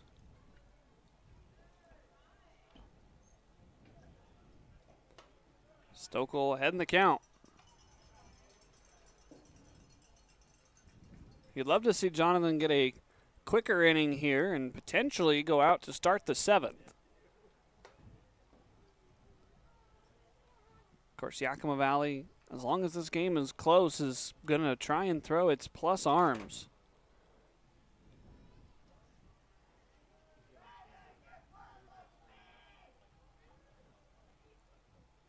Swing and a miss by Stewart. Fly out to left back in the 2nd inning. Fly out to center in the 3rd. Now here in the 6th, what's in store? Fouled over towards the speakers. Count remains 1-2.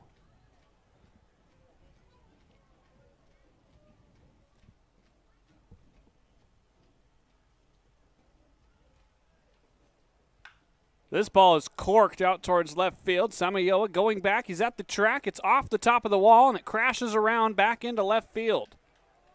With it being in left, that means that Stewart's going to hold up with a double, seeing the ball all the way in front of him.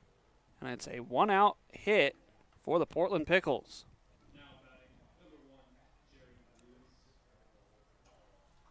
.95 off the bat. Stewart definitely got all of that pitch that he liked. Now Eddie Kribbe going to head out and talk with the infield. A few bodies heading down to the bullpen. Looks like Connor Batzer's grabbed a baseball. Koshi Arai is walking around by the warm-up mound. Trying to give Jonathan a chance to catch his breath. Prior to that double, he had set down the last 6 Pickles he faced. As now the Pippins will regroup and get back to work against Jared Lewis.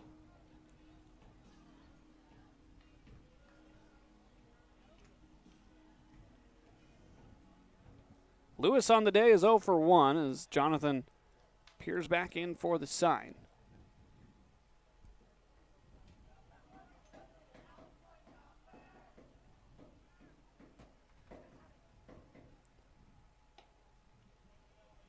Going with the changeup on the first pitch.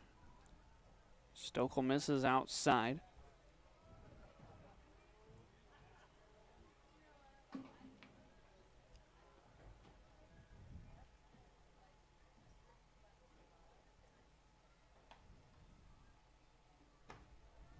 Now it's 2-0. Jonathan's family is watching it all. Father Mark, Mother Coral, his two sisters, Sarah and Megan, and his brother Michael. Watching a career performance from Jonathan Stokel. Only 1 run allowed so far on 4 hits. He's behind in the count here, 3-0. Jonathan chose St. Scholastica not only for the baseball program, but for academics, and according to him, Lake Superior is one of a kind. Haven't been up to the Great Lakes, so I don't know what that's like. There's a strike to stay alive in the count. Jared Lewis disagreed, but it was center cut.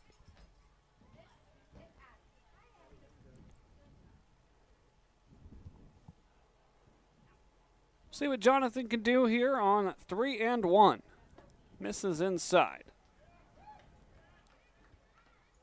So 2 runners aboard. There's only 1 out. And the top of the Portland order is already back up to the plate. This game has a similar pace to last night, but Portland has now made 3 full trips through the batting lineup. They did not do that until the bottom of the 7th inning last night. We're in the top of the 6th. I should say the top of the 7th.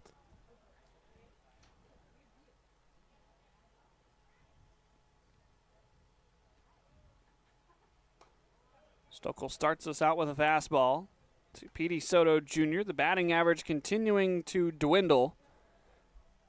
It was at .299 to start the series.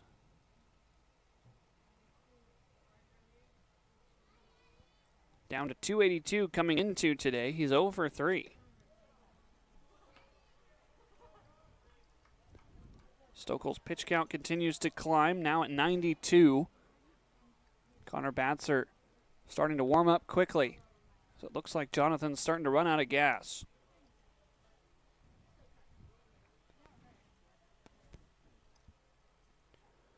Two-0 misses upstairs. A little bit of a loss of control right now for Stokel, as looks like Connor Batzer lost control of a pitch down in the bullpen. Ethan Buckley going and chasing it.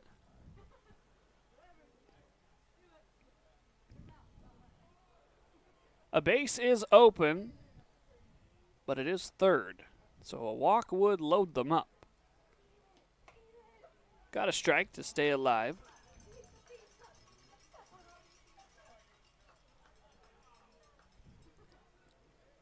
A double play would get Stokel through 6.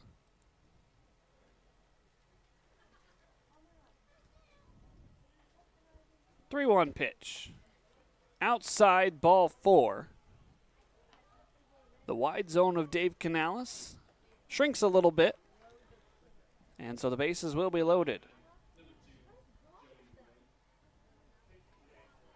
Eddie Kribbe back out of the dugout. Jonathan Stokel's day will be done. A career day, though, for the Yakima Valley Pippins. 5 1/3. All 3 runners are his, though, as Connor Batzer has a situation to inherit here in the top of the 6th.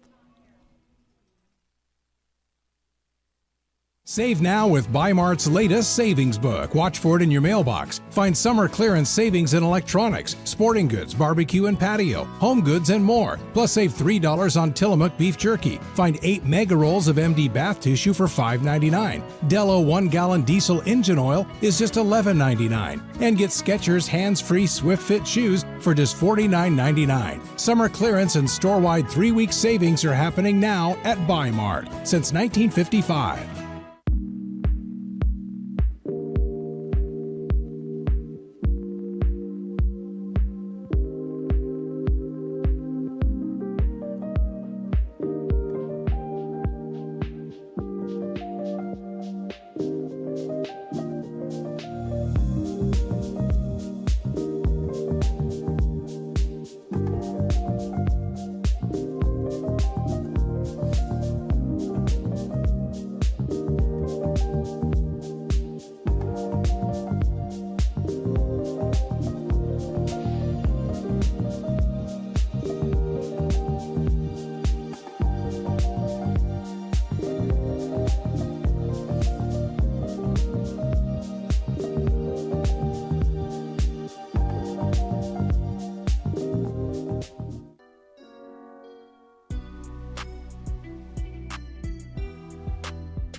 So here is Connor Batzer.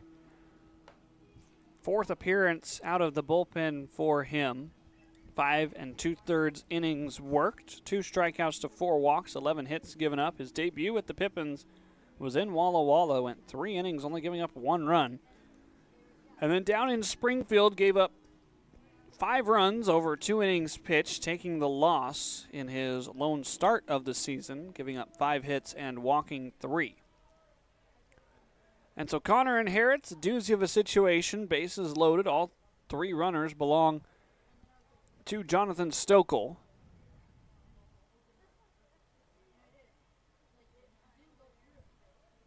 A little bit of a delay getting restarted. Looks like Koshi Arai is going to have to move where he does his stretching. He usually stretches in the grass, but he will move over near Evan Ellis, who has a glove ready to protect him. First pitch from Batzer is upstairs. Fastball, breaking ball mix. It's the meat of the Portland order. Joey Wright, Tony Otis, and Bryson Glasgow. On the ground, foul.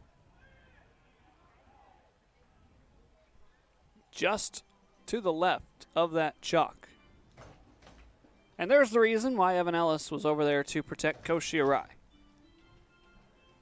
See him doing his stretches, getting ready to pitch later in this game.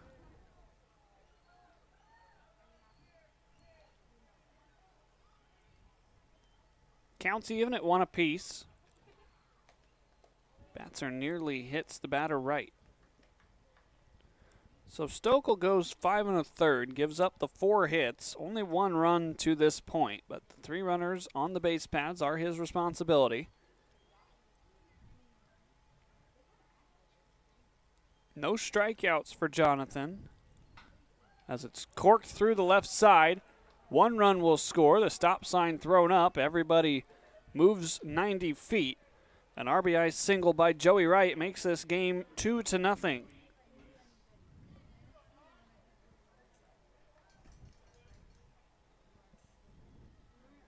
Connor Stewart scores. Jared Lewis to 3rd.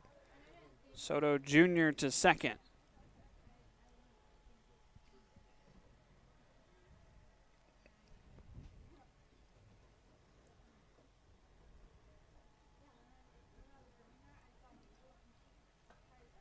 First pitch drops in. There's the breaking ball. That one was at 71 on the radar gun.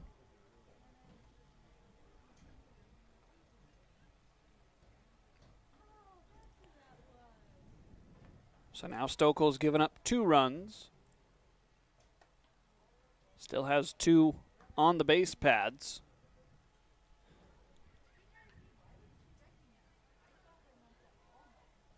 No matter how many runs cross that are his, he can end with a maximum of 4. Still was a very good day for Stokel. Breaking ball. Otis unable to pull the trigger. He wanted to. Unable to get the bat off his shoulder. Batzer looking for the 2nd out any way he can get it. Limiting damage. Connor Batzer's 1-2. Sent out towards center field, deepest part of the park. Anderson still going back, still going. He makes the catch. The 2 lead runners tag. Another run is going to score. 3-0 Portland on the sacrifice fly by Tony Otis.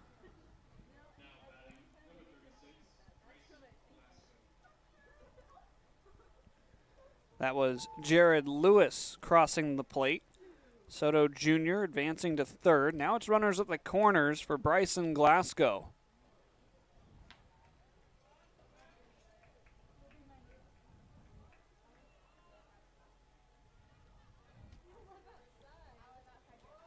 Glasgow today is 0 for 1 as he grounds one over to Luna, stumbles, the flip to 2nd, gets away, and it's into right field.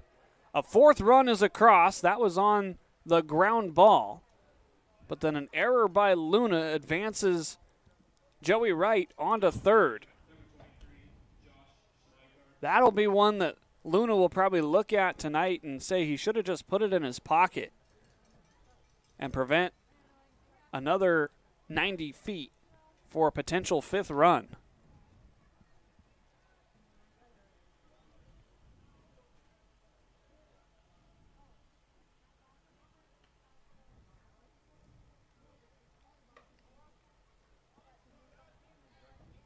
One 1-0 to Josh Schleichart. This is another dangerous situation to be in. As now all 4 runs that belong to Stokel have scored. Bats are in danger of allowing his first to cross. Delayed steal by Glasgow. No throw will be sent down by Rowe.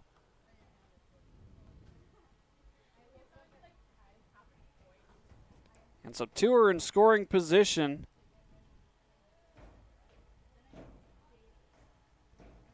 Josh Schleichart looking for some more RBI. Something else we've learned just by watching Josh is he is content to take his walks. He may be near the top in hits. He's at the top in home runs and RBIs, but he's also scored 46 runs, so he is not afraid to get on any way he can. Takes the 3-0 out to center. Anderson coming in. He slides and he makes the catch again. Back-to-back days with a web gem in center for Dylan Anderson. It stops the bleeding at 3 runs in that inning. But it's 4-0 Portland heading to the bottom of the 6th.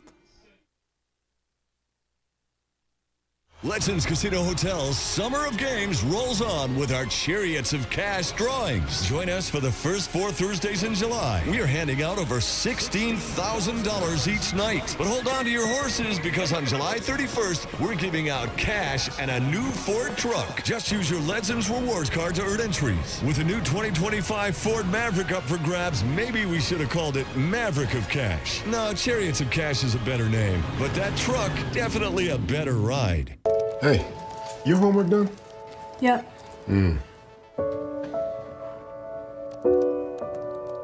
Hey, is your homework done? This kinda is homework.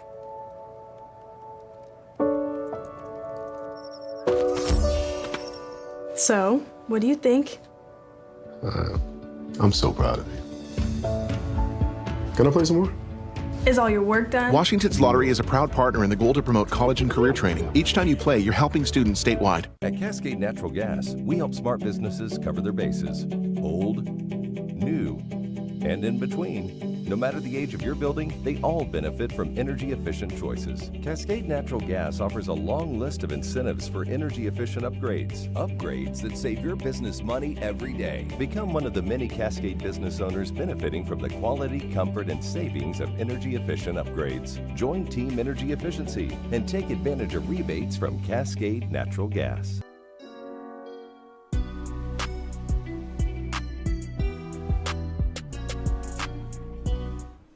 The man you are looking at right now is a World War II veteran named Alfred Landtrip, celebrating his 103rd birthday at the Orchard with us today. They just announced it in between innings.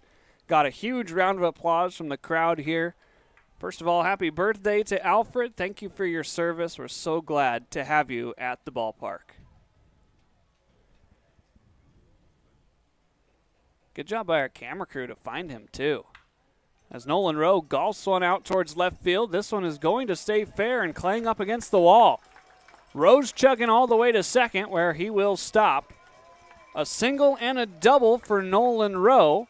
He is 2 for 2 today.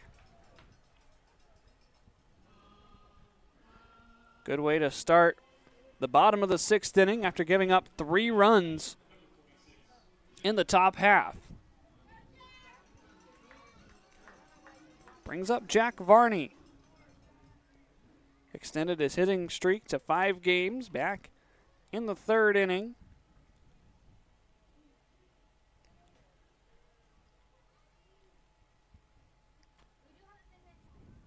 Swing and a miss. Varney from Westcliff getting ready for his senior season.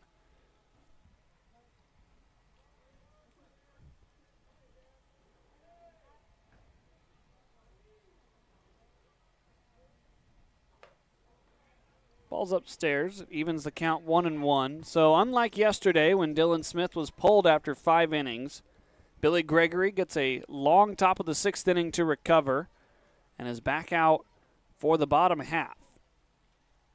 A little bit more cushion as well. 4-0. Portland striking for 3 in the top of the 6th. Varney late on the fastball. Top of the order waits behind Jack.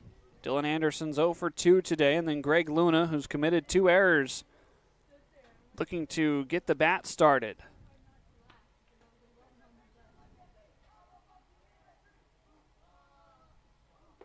One-two cut on and missed. Varney unable to get it out into the field of play. Another strikeout for Billy Gregory. That is strikeout number 6.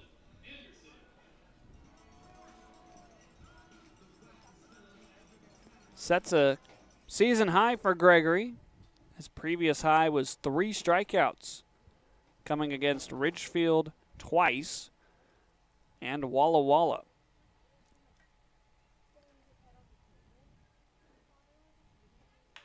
Dylan Anderson puts it in play out to Petey Soto Jr. This will advance Rowe onto third, but there are 2 away in the 6th.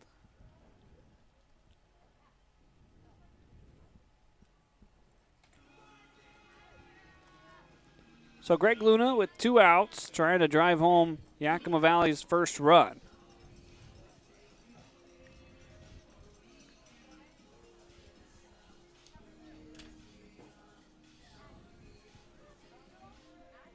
Luna's 0 for 2, did reach on an error back in the 4th inning, committed by Glasgow over at third. 3 of the 4 errors committed in this game have come from the hot corner, as Luna pokes one through the right side and down. Yakima Valley plates their first run as Greg slams on the break at first. It's 4-1. Greg Luna with an RBI single.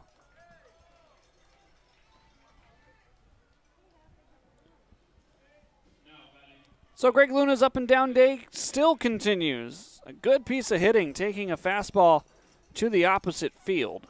93 off the bat.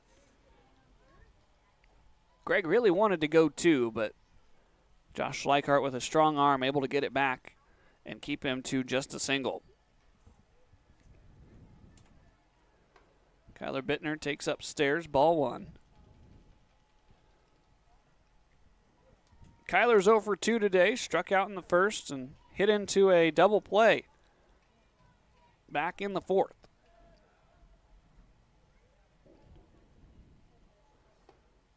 That slider drops in there. It's even 1-1 now.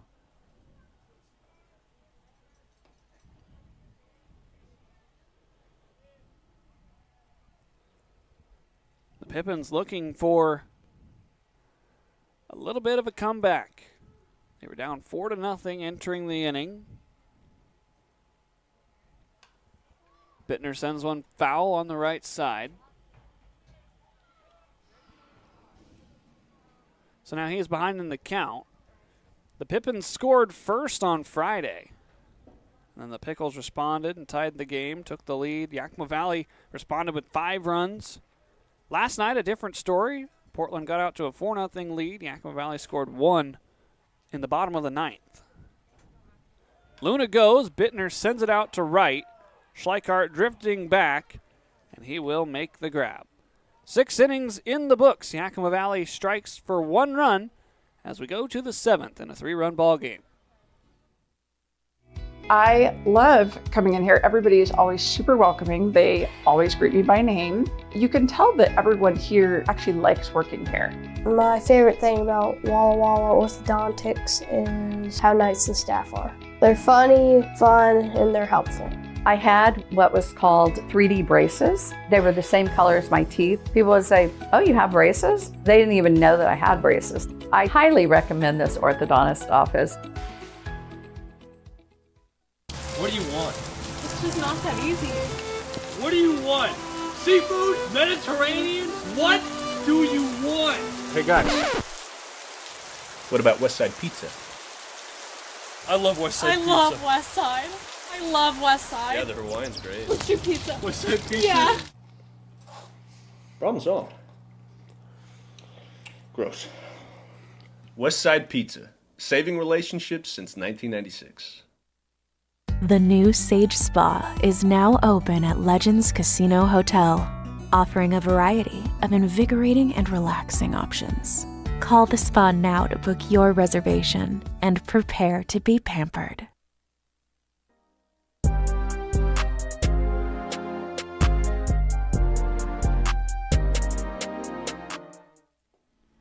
Taking a look at the West Coast League South Division standings, you see Portland at the top of both the second half and the overall marks, getting their 30th win last night. Yakima Valley down at 9-29 overall, 2-9 in the second half. But we talked about it yesterday. The playoff race gets interesting because Corvallis, if they can beat out Portland in the second half, will earn the second half bid to the playoffs. And then the overall standings help decide the wild card. The Bend Elks, Walla Walla Sweets, Marion Berries are all right there. And the interesting one is Cowlitz. You see them in third in the second half. They would need to win the second half to make the playoffs. Luis Castillo bounces one out to Kyler Bittner. Nearly eats him up, but a strong throw retires Luis on the first pitch. Second time Castillo's grounded out to Bittner. And now Brett Williams up for the fourth time.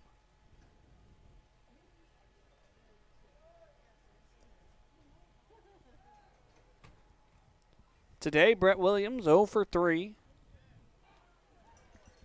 Connor Batzer trying to give some length out of the Pippins bullpen. Bounces that one. Makes it 1-1. Closing the book on Jonathan Stokel, 5 1/3, 4 hits, 4 runs, 3 of them earned. He did walk 5 and did not strike out any. A golf shot out towards the gap in left center. Dylan Anderson gets there quickly. A strong throw as on the way to second, Williams. The tag applied, and he is a dead duck. Dylan Anderson with a stellar throw from center field. A single and then an out, trying to stretch into a double.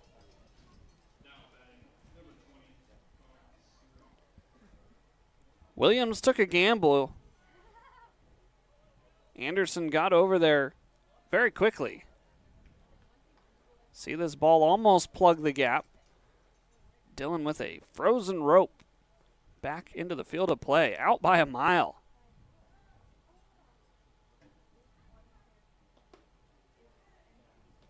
Downstairs to Connor Stewart.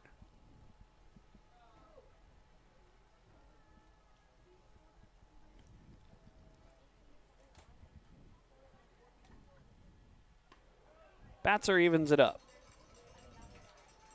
Dylan Anderson continues an exceptional day in center field. Come to expect no less from the Grand Canyon commit. 1 ball and 2 strikes. Connor Stewart standing in against Connor Batzer. Which Connor will win it? So far, nobody. 2-2.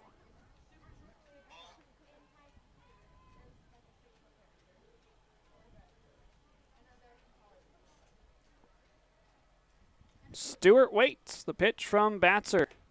Downstairs, so the count runs full.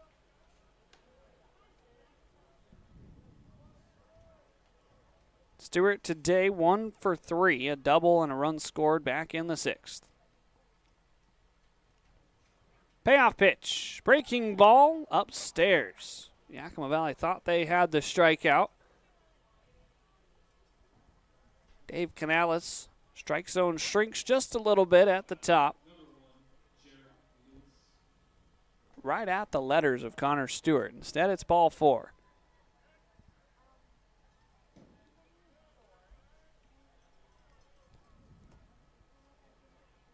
Jared Lewis still batting from the left side. The switch hitter has not seen a left-handed pitcher yet.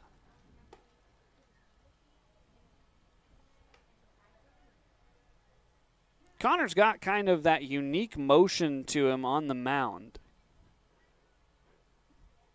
When he's in the full windup, the hands go all over the place. Out of the stretch, not quite so much. Bouncing ball. Hogan's not going to get there. It's into right field for a single.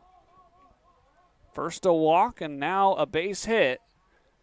To a board with 2 outs for Portland.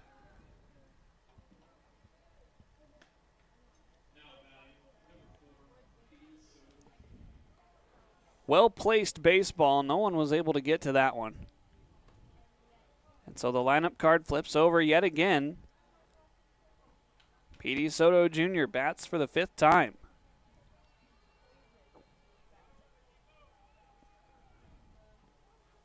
P.D., the nickname given to Soto Jr., the son of Pedro.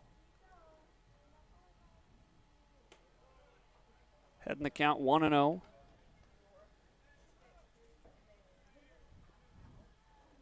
Pedro Soto Sr. and Guadalupe Soto.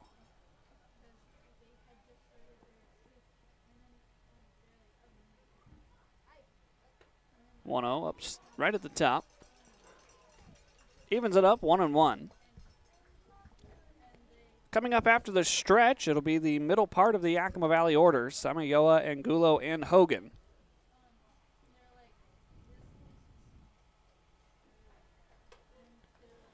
That one stayed upstairs, didn't break out of that right hand of Connor Batzer.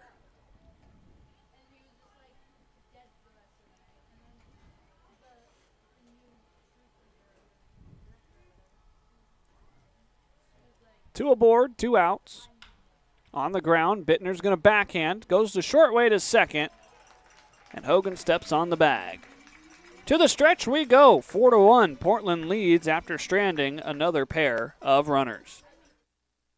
Save now with Bi-Mart's latest savings book. Watch for it in your mailbox. Find summer clearance savings in electronics, sporting goods, barbecue and patio, home goods, and more. Plus save $3 on Tillamook beef jerky. Find 8 mega rolls of MD bath tissue for $5.99. Dello 1-gallon diesel engine oil is just $11.99. And get Skechers hands-free Swift Fit shoes for just $49.99. Summer clearance and store-wide 3-week savings are happening now at Bi-Mart since 1955.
Couple of changes made for Mark Magdaleno.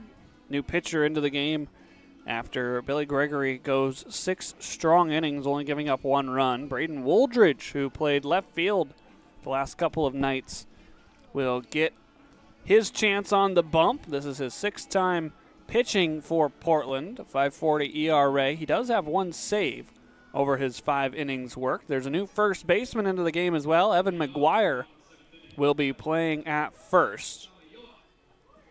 So far, that's the only change that I have noticed. Glasgow's still at third. Soto Jr. still at second. And Joey Wright remains in the game at short. 4, 5, and 6 2 up for the Pippins. Zek Samayoa, the first one here in the bottom of the 7th.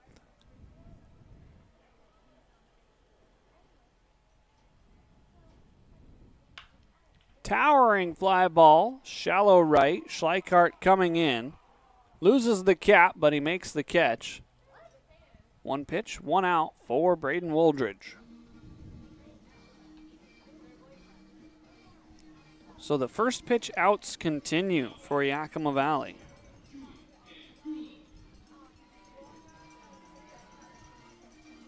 And close the book on Billy Gregory, the Portland starting pitcher. Went 6 innings, giving up 4 hits, 1 run. It was earned. No walks and 6 strikeouts.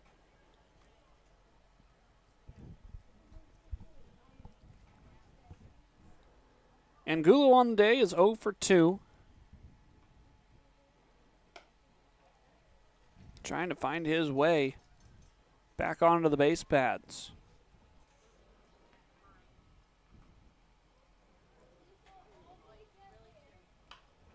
Sends that one foul.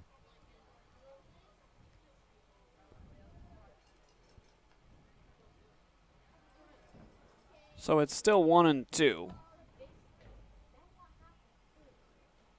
Wooldridge looking for a quick second out after 1 pitch for the first. Misses there.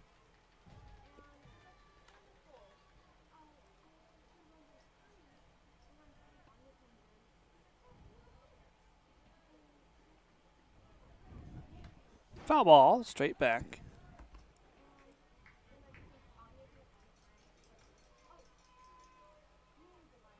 Frangulo, last year with Yakima Valley, of course, had that .284 batting average in 49 games.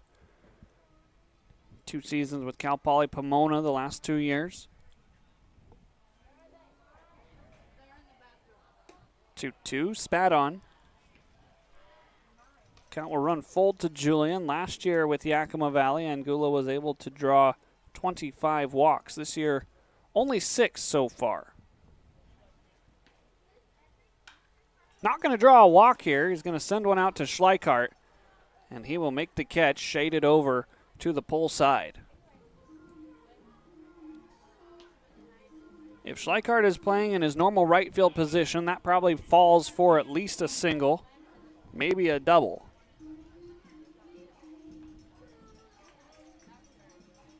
But instead, there's 2 away, and Ethan Hogan digs in for the 3rd time. Finally broke his streak of grounding out to Petey Soto Jr. last inning. Fortunately, it was a ground out right to Luis Castillo.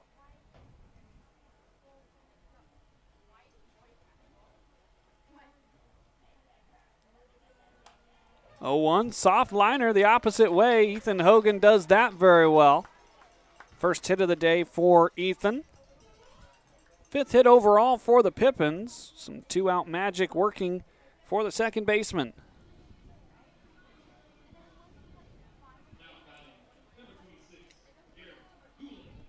Almost like a jam shot for Ethan.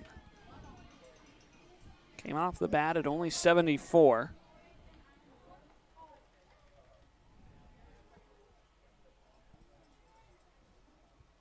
Garen Guler still searching for that first hit.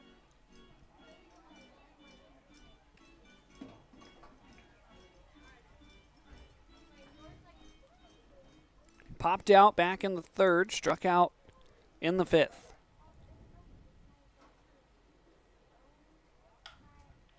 Another chance for Schleichart, coming in, ditching the cap again, and making the out to retire the side. 7 in the books, 2 innings left to play, 4-1, Portland in front.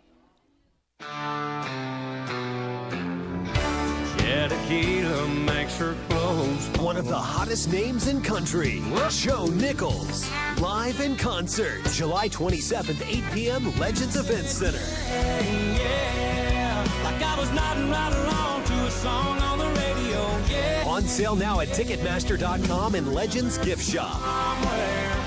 Somewhere sunny. Joe Nichols, live. The highly anticipated Sage Spa at Legends Casino Hotel is now open and taking reservations, offering massage therapy, body treatments, manicures, pedicures, facials, saunas, and more. Plus, the only spa facility to offer wet and dry wellness pods in the entire Northwest. Call the Sage Spa at Legends now to make your reservation for the ultimate relaxation experience.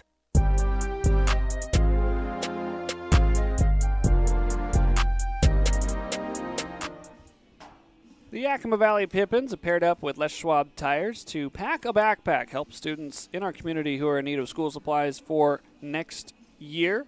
For every $10 donation at the ballpark of school supplies, donors will receive one 2025 general admission ticket for free to either the game that night or a future Pippins game. We have 6 home games left after tonight.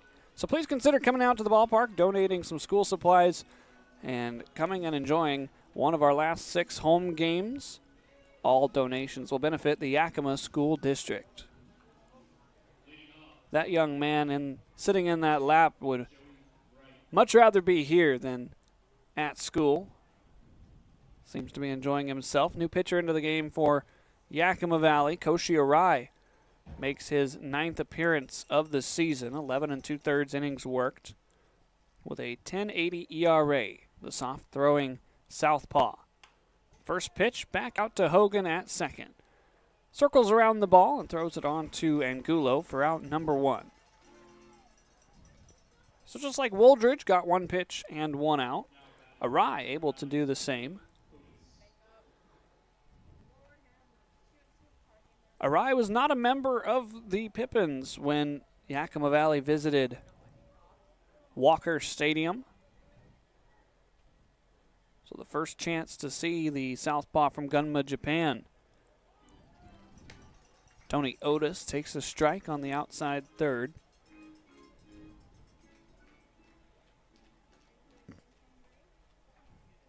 Koshi very effective in his first inning of work usually. Fooled Otis there. It's 0-2. Evan Ellis must be feeling better after missing the first 2 games of this series. He is throwing in the Yakima Valley bullpen in a 3-run ball game, most likely preparing for the 9th. Unable to spin that breaking ball for a strike. Ellis had been dealing with some elbow discomfort,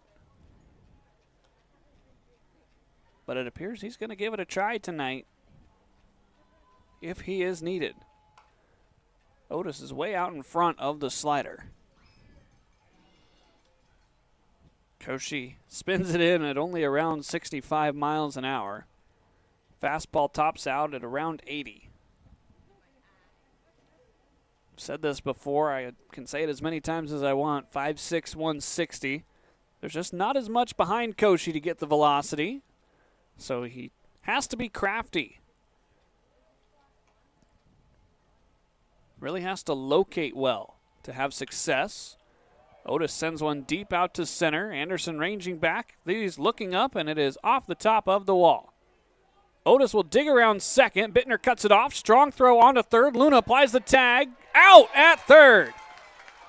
Outfield assist by Dylan Anderson. And a good relay by Kyler Bittner. Erases a double and puts a second out on the scoreboard. 101 off the bat. Anderson had no chance getting there on the fly.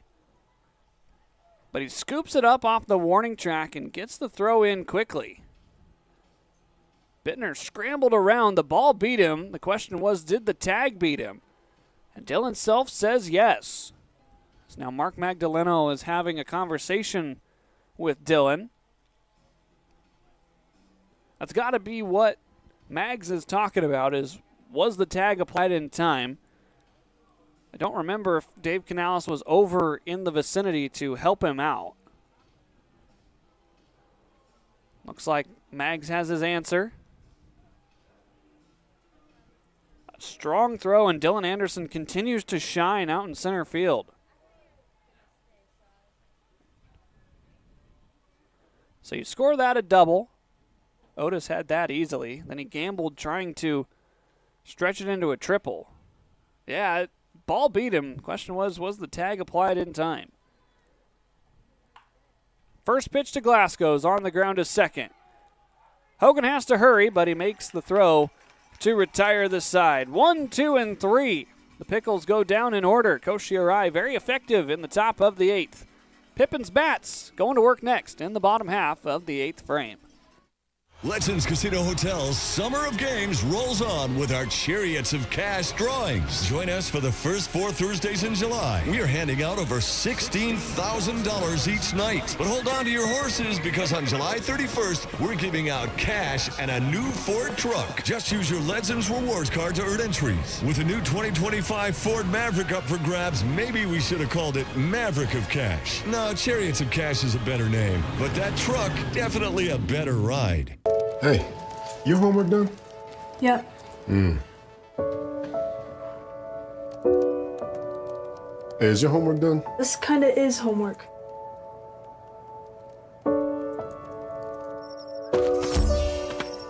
So, what do you think? I'm so proud of you. Can I play some more? Is all your work done? Washington's Lottery is a proud partner in the goal to promote college and career training. Each time you play, you're helping students statewide. At Cascade Natural Gas, we help smart businesses cover their bases. Old, new, and in between. No matter the age of your building, they all benefit from energy-efficient choices. Cascade Natural Gas offers a long list of incentives for energy-efficient upgrades. Upgrades that save your business money every day. Become one of the many Cascade business owners benefiting from the quality, comfort, and savings of energy-efficient upgrades. Join Team Energy Efficiency and take advantage of rebates from Cascade Natural Gas. Our next telecast will be on Tuesday, July 29th, when the Springfield Drifters come to town to take on the Yakima Valley Pippins. First pitch will be at 6:35 p.m. Pregame will be on the air at around 6:25. Nolan Rowe is behind in the count, ahead in the count 1-0. Now he's even 1-1. Rowe today is 2 for 2, a single and a double, trying to jumpstart the Pippins offense. Defensively, the Pippins have looked good. Dylan Anderson with a couple of stellar plays in center. Right back where it came from, off the foot of Braden Woldridge, bobbled over at third by Glasgow. There'll be no play. And the immediate attention goes to Woldridge, who took the brunt of that right on the side of the foot. Only 79 off the bat. But now Christian Scholl, the pitching coach, is going to have a chat with his left-hander. And this is not just a pitcher for the Portland Pickles, as you see it right there off the side of the foot, maybe the ankle. He's going to try this one out. Going to take a couple warm-up tosses. Woldridge, not just a pitcher, he also will play the outfield and bat for Portland. He says he's all right.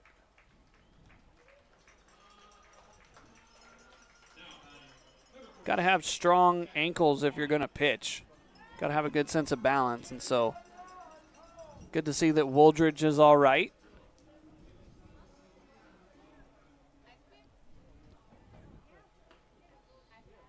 Nolan Rowe continues his perfect day with a single.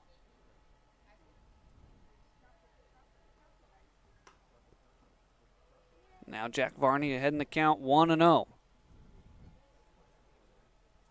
Tying run stands in the on-deck circle. That's Dylan Anderson. Yakima Valley trying to at least get it back to tied over their next 6 outs. 1-1. Dave Canales gives the strike to Woldridge.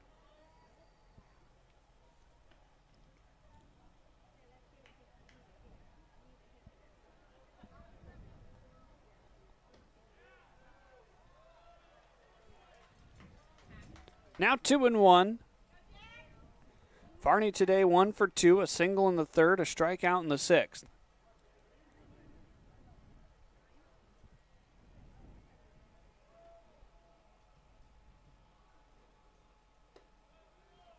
It's 3-1. There are bodies moving around in the Portland bullpen. Looks like Luke Wallen has a ball as Jack Varney draws a walk. 2 on, nobody out.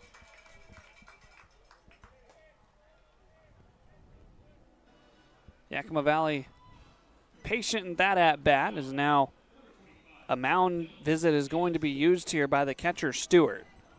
Maybe conferring just to make sure that Wooldridge is in fact all right. I know he said he was all right when his coach was out there, but most players are going to bend to the truth when it comes to getting hit. That's just the reality of when you play baseball. You want every inning you can get, every pitch, every inning. You see the cleats where Wooldridge was struck.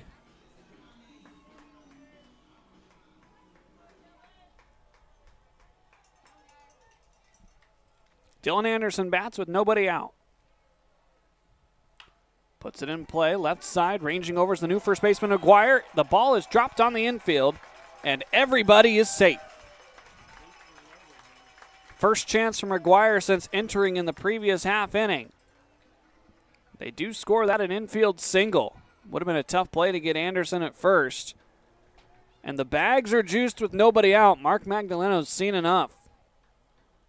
You're going to see this one hard on the ground out to first by Anderson. Wooldridge unable to get a couple of outs after getting hit in the foot. McGuire just forgot the baseball. As now the bags are loaded and a new arm is in for the Portland Pickles. We'll get you all the information when we come back. Bottom of the 8th, Pippins, best chance to score this game. Save now with Bi-Mart's latest savings book. Watch for it in your mailbox. Find summer clearance savings in electronics, sporting goods, barbecue and patio, home goods, and more. Plus save $3 on Tillamook beef jerky. Find 8 mega rolls of MD bath tissue for $5.99. Dello 1-gallon diesel engine oil is just $11.99. And get Skechers hands-free Swift Fit shoes for just $49.99. Summer clearance and store-wide 3-week savings are happening now at Bi-Mart since 1955.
Mark Magdaleno goes to his bullpen after Wooldridge is unable to record an out in the 8th inning.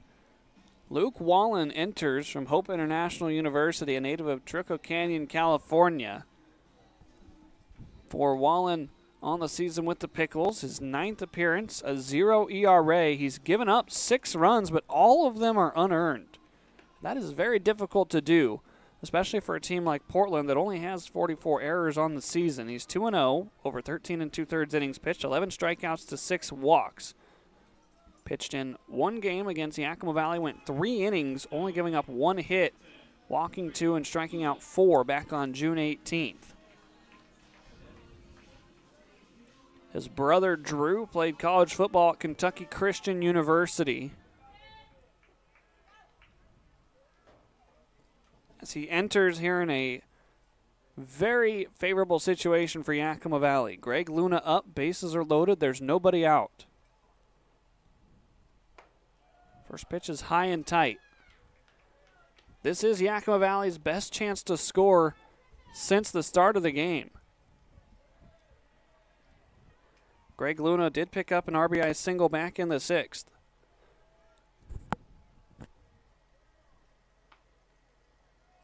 Corners pinched, ready for a bunt, but Luna instead will take strike 1.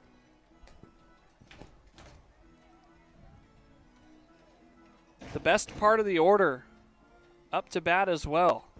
Luna, Bittner, and Samayoa, followed by Julian Angulo. Now or never for Yakima Valley, with 6 outs left in the ballgame. 1-1 drops on the outer third. The wide strike zone for Dave Canales has returned after being tight the last few innings. So Luna's going to have to protect. Wallen looking for his first strikeout. Gregg sends it into left field. 1 run's going to score. Here comes Varney around second. Anderson stops at third. Gregg Luna with a 2 RBI double makes it 4-3 here in the 8th.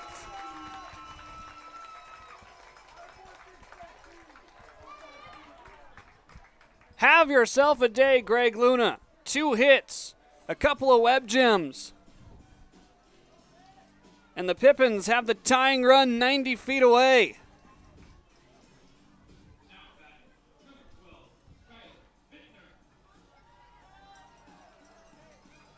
Rowe scored easily. Varney chugged around third. Dylan Anderson represents a tie ball game as now Garrett DeGallier brings the offense together. There's nobody out. Kyler Bittner will be the batter. Zach Semayoa waits on deck. Evan Ellis resumes his warm-up down in the bullpen. The Pippins preparing for what could be a flip in the momentum. The 2 runs that score are credited to Wooldridge. 1 more, the tying run, waits at third. Dave Canales is going to go break up the offensive meeting. Yakima Valley is not afraid to play small ball in these situations. There's nobody out. If Kyler Bittner is ready for it, you could potentially see him laying down a squeeze bunt. And that's what the infield is going to prepare for. Portland is going to play infield in with nobody out and 2 runners aboard in the bottom of the 8th inning.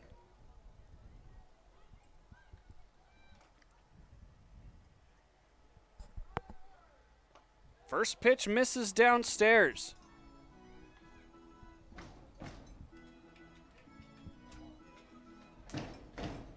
Wallen at Hope International only played 9 games his junior season, 11 2/3 innings with a 7.71 ERA. 1-0 served foul. Yakima Valley would gladly trade an out if it means scoring that 4th run. Portland is not going to let them do it on the infield. Bittner's going to have to send something into the grass in the outfield.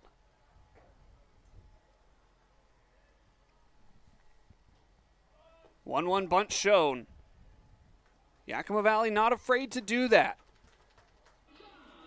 If Kyler Bittner can execute, they will attempt the suicide squeeze.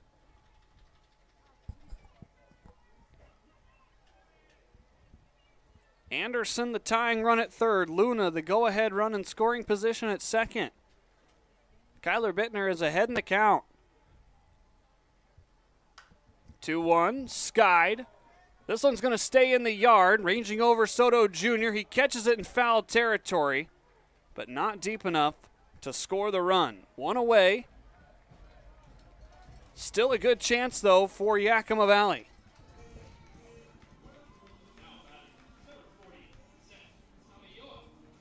Zach Semayoa, 0 for 2 today. Looking for that first RBI as a Yakima Valley Pippin. They're going to intentionally walk Zach. Mark Magdaleno is not taking any chances with Semayoa. Immediately, the 4 fingers went up from the Pickles dugout, and so Julian Angulo will be asked to hit with 1 out and a force play at every base.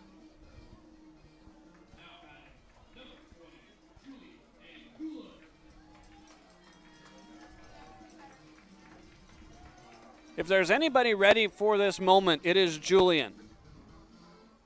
Not only is he in his second season with the Yakima Valley Pippins, with a career summer RBI total of 46,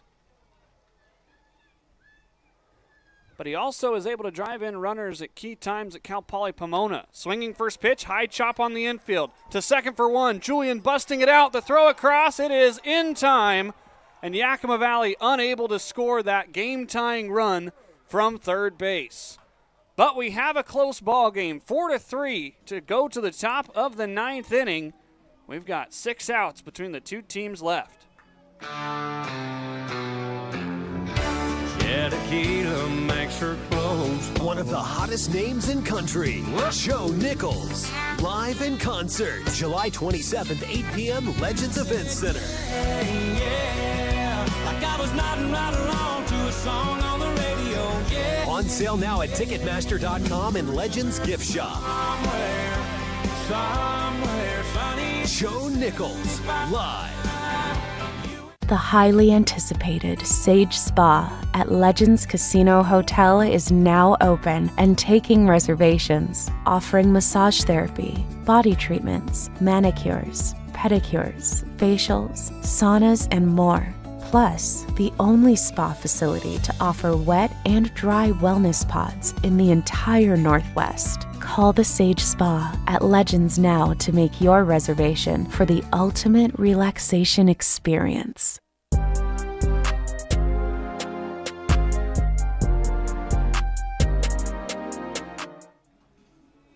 Our next home telecast will be on Tuesday, July 29th, as the Springfield Drifters come to town for the second-to-last home series for Yakima Valley in 2025.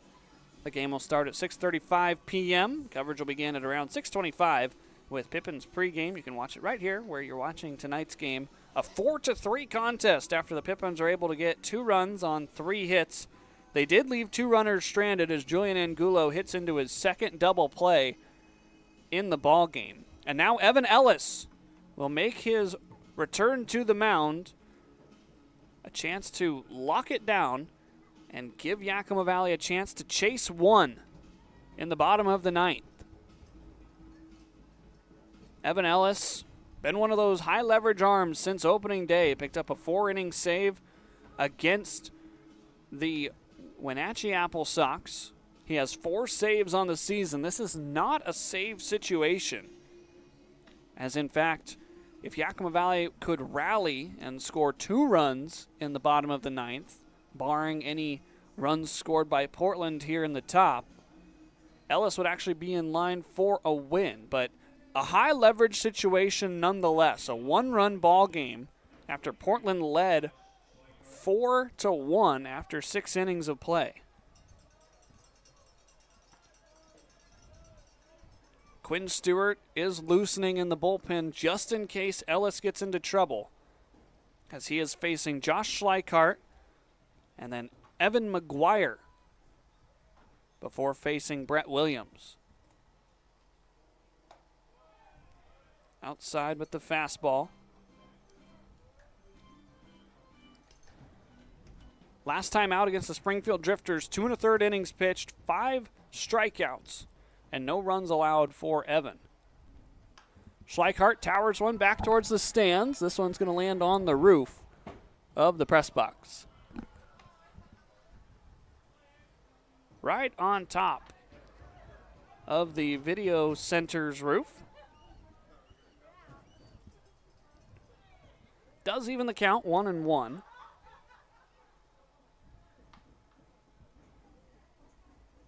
As Schleichart is plunked. Leadoff batter aboard. Things get interesting here in the top of the 9th.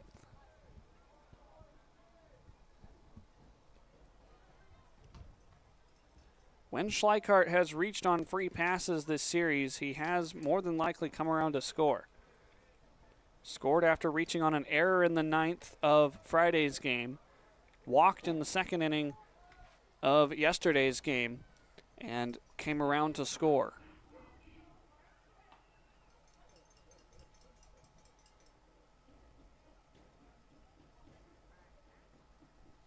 Little pause in play as I think everybody at home plate got a little piece of the baseball on that bunt attempt.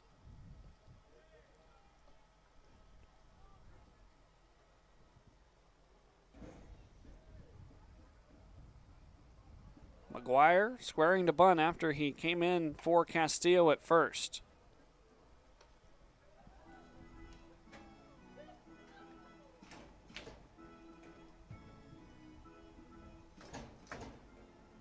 Evan McGuire listed as a pitcher, but he has seen the batter's box now 10 times. A throw goes down to first. Tag applied, not in time. Schleichart was straying just a few steps off.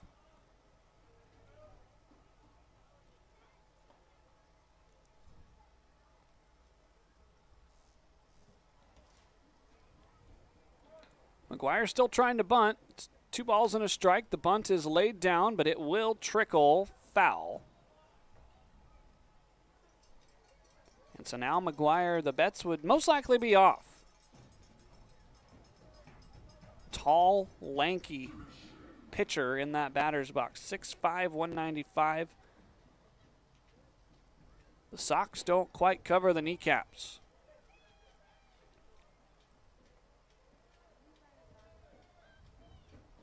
He is squaring to bunt with 2 strikes. Now he pulls back. It's outside for a full count.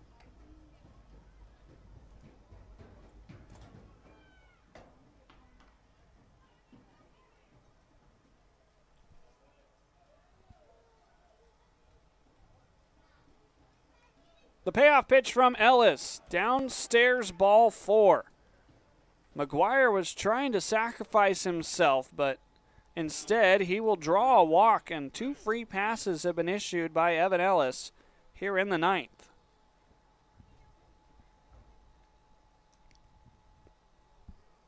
Rowe will have a chat with the right-handed hurler before Brett Williams digs in. Evan did give up a couple of walks and a few hit batters down in Springfield, but he did not allow a hit and did not allow a run to score. He is good under pressure.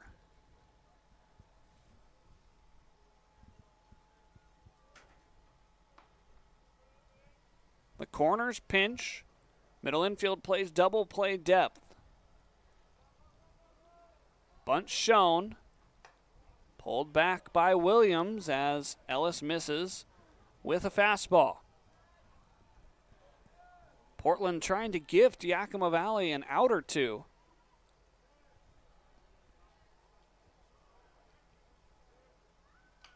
That bunt is laid down. There's going to be one play. It is over to first. Hogan can't pick it. A run is going to score as Varney picks it up in the Pickles bullpen.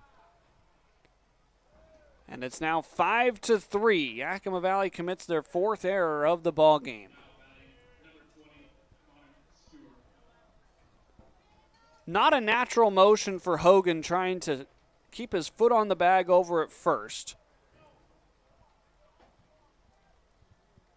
Schleichart scores. McGuire is at third. The damage needs to be controlled right here.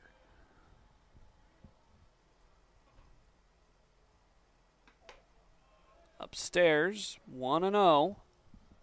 Connor Stewart ahead in the count. Eddie Kribbe is going to go talk with Evan Ellis. He may have made the motion. I think Evan Ellis is still struggling with whatever elbow issue was bothering him earlier. He tried to give it a go, but just can't locate the fastball. Quinn Stewart in next. 1 run already home, 2 aboard, and nobody out here in the top of the 9th. Tense situation at the Orchard. Legends Casino Hotel's Summer of Games rolls on with our Chariots of Cash drawings. Join us for the first 4 Thursdays in July. We are handing out over $16,000 each night. But hold on to your horses because on July 31st, we're giving out cash and a new Ford truck. Just use your Legends Rewards card to earn entries. With a new 2025 Ford Maverick up for grabs, maybe we should have called it Maverick of Cash. No, Chariots of Cash is a better name, but that truck, definitely a better ride. Hey, your homework done? Yep.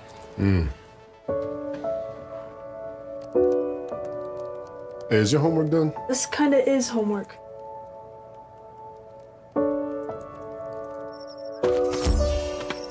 So, what do you think? I'm so proud of you. Can I play some more? Is all your work done? Washington's Lottery is a proud partner in the goal to promote college and career training. Each time you play, you're helping students statewide. At Cascade Natural Gas, we help smart businesses cover their bases. Old, new, and in between. No matter the age of your building, they all benefit from energy-efficient choices. Cascade Natural Gas offers a long list of incentives for energy-efficient upgrades. Upgrades that save your business money every day. Become one of the many Cascade business owners benefiting from the quality, comfort, and savings of energy-efficient upgrades. Join Team Energy Efficiency and take advantage of rebates from Cascade Natural Gas.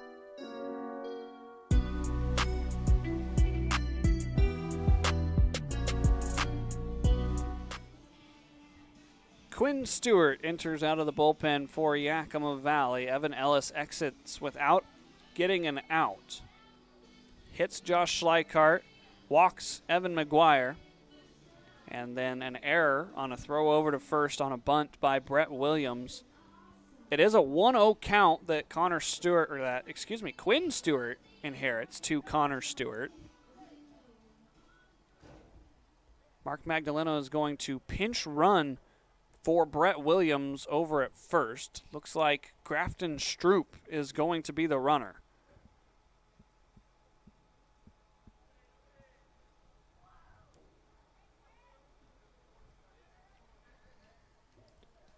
And so Connor Stewart digs back in a 1-0 count. Yakima Valley needs an out. Runners are at the corners. The ball gets to the backstop. The first pitch from Quinn Stewart is a wild one that scores the 6th run for Portland. And from a 1-run lead to a 3-run lead, Yakima Valley making it very hard to come back in the bottom of the 9th. That run on the wild pitch goes to Evan Ellis. Moving up 90 feet is Grafton Stroop. And the count is 2-0.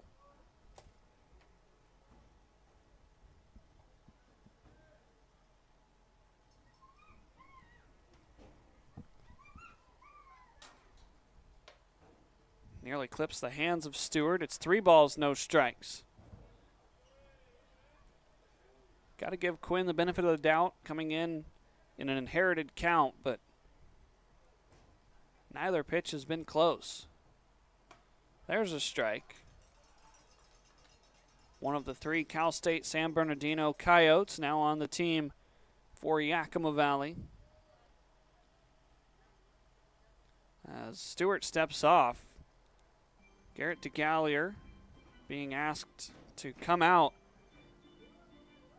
as is the head athletic trainer for the Yakima Valley Pippins from Multicare Orthopedics Northwest.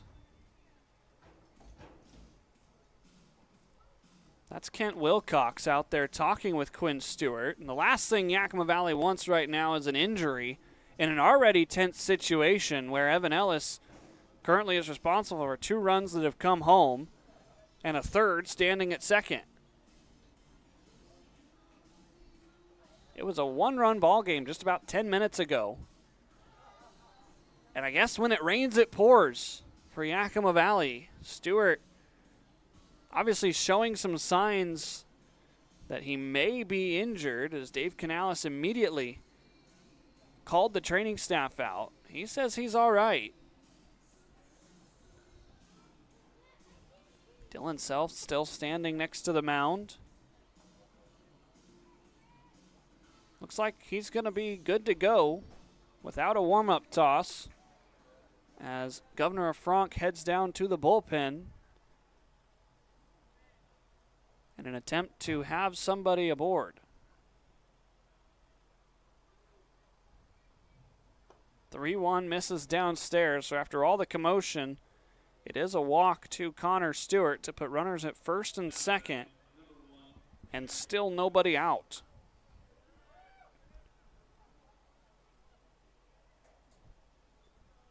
Jared Lewis hitting for the 5th time today. The lineup card, barring a triple play, will flip over for a 6th trip for Petey Soto Jr.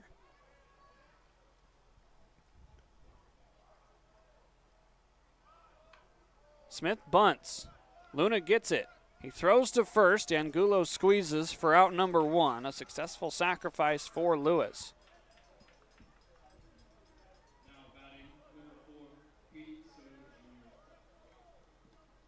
So the top of the Pickles order will have 2 chances to drive in a couple more insurance runs. But it won't be Petey Soto Jr. doing it. Garrett DeGallier will intentionally walk the leadoff batter for the Portland Pickles. Yakima Valley would rather take their chances with Joey Wright, which looks like a confusing move because Joey Wright has 2 hits today, including an RBI single in the 6th. But the reason you walk the bases loaded is to put a force out at home, as well as the other 3 bases. Wright saws one into the screen. No balls and a strike.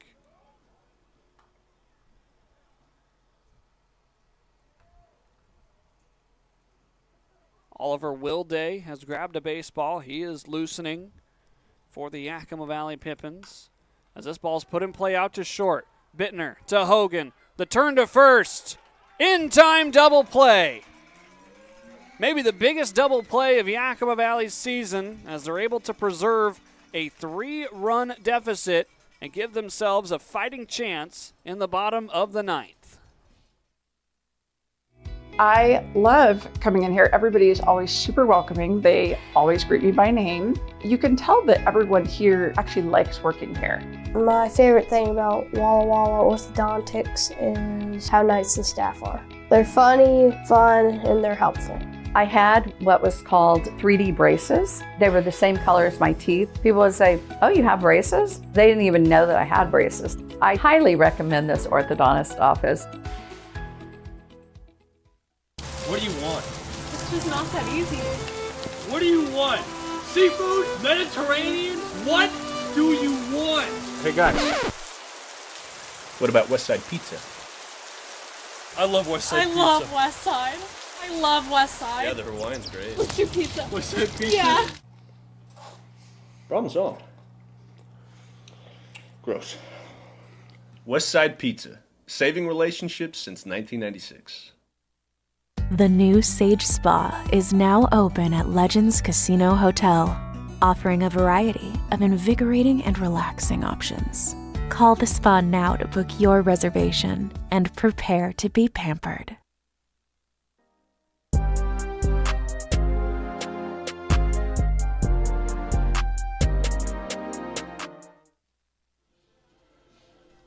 Ethan Hogan, Garen Guler, and Nolan Rowe will be the 3 scheduled hitters in the bottom of the 9th inning. What could have been 1 run is now 3 after a hit by pitch and a walk come around to score on an error and a sacrifice by the Portland offense. But certainly not impossible. Yakima Valley has scored 4 runs in the 9th inning in recent history.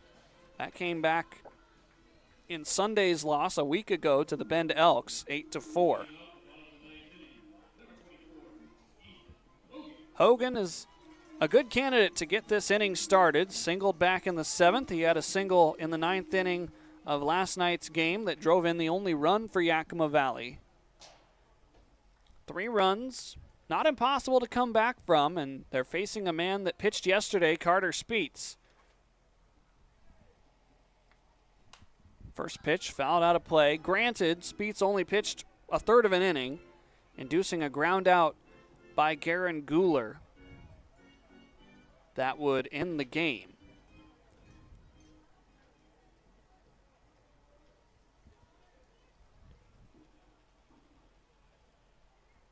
Ethan Hogan patiently waiting as Speets earned his first save away from Walker Stadium.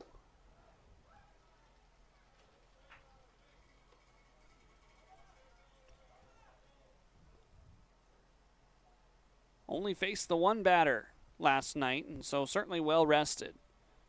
Flame-throwing right-hander that tops out at 93 as Hogan puts it on the ground. McGuire flips onto the covering Speets. 1 out here in the 9th.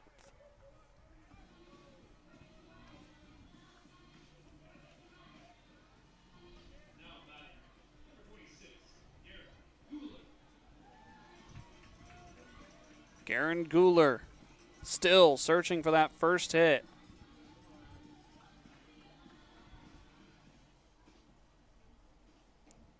Would be the perfect time for it.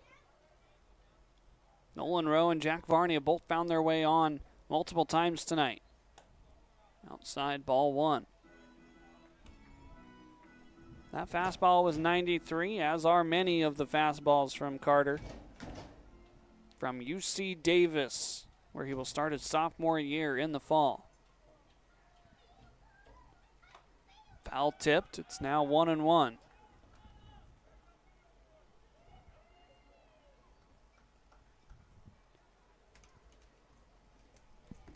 Yakima Valley has the off day tomorrow before they start a 6-game road trip to Salem and Corvallis. Guler takes upstairs. It's 2-1.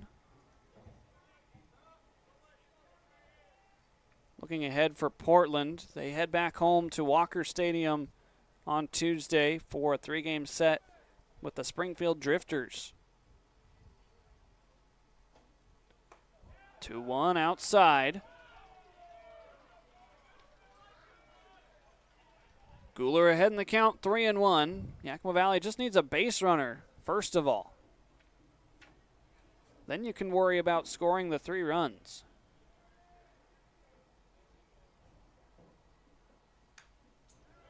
Guler swings at ball 4. Now going to have to battle in a full count.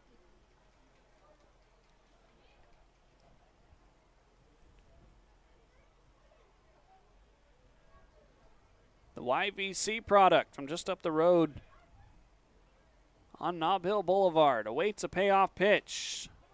Foul tipped. Able to just stay alive. Guler, a native of Natchez, Washington, up the road on Highway 12.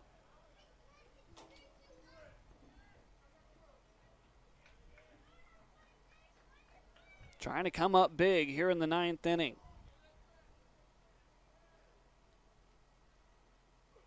Fastball put in play to short. Gloved by Wright. The throw across. That's out number 2. Not an easy play for Wright. He had the glove full extension, just kind of stuck it out there. So the last hope for the Pippins is Nolan Rowe. He's 3 for 3 today. 2 singles, a double, 2 runs scored. He's scored twice at the mercy of Greg Luna. 1 ball, no strikes. Beach trying to polish up his 4th save of the season.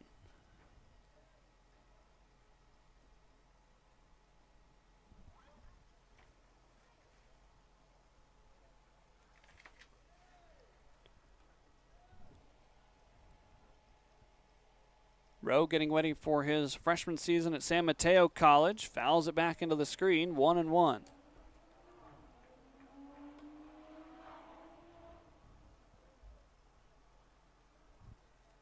Some young blood trying to come up big for Yakima Valley. Guler was unable to execute.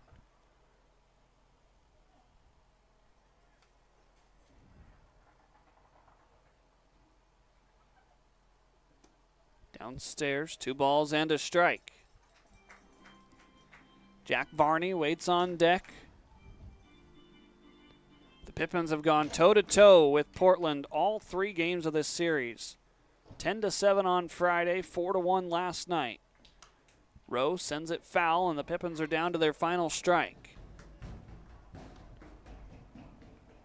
Another 3-run game currently brewing.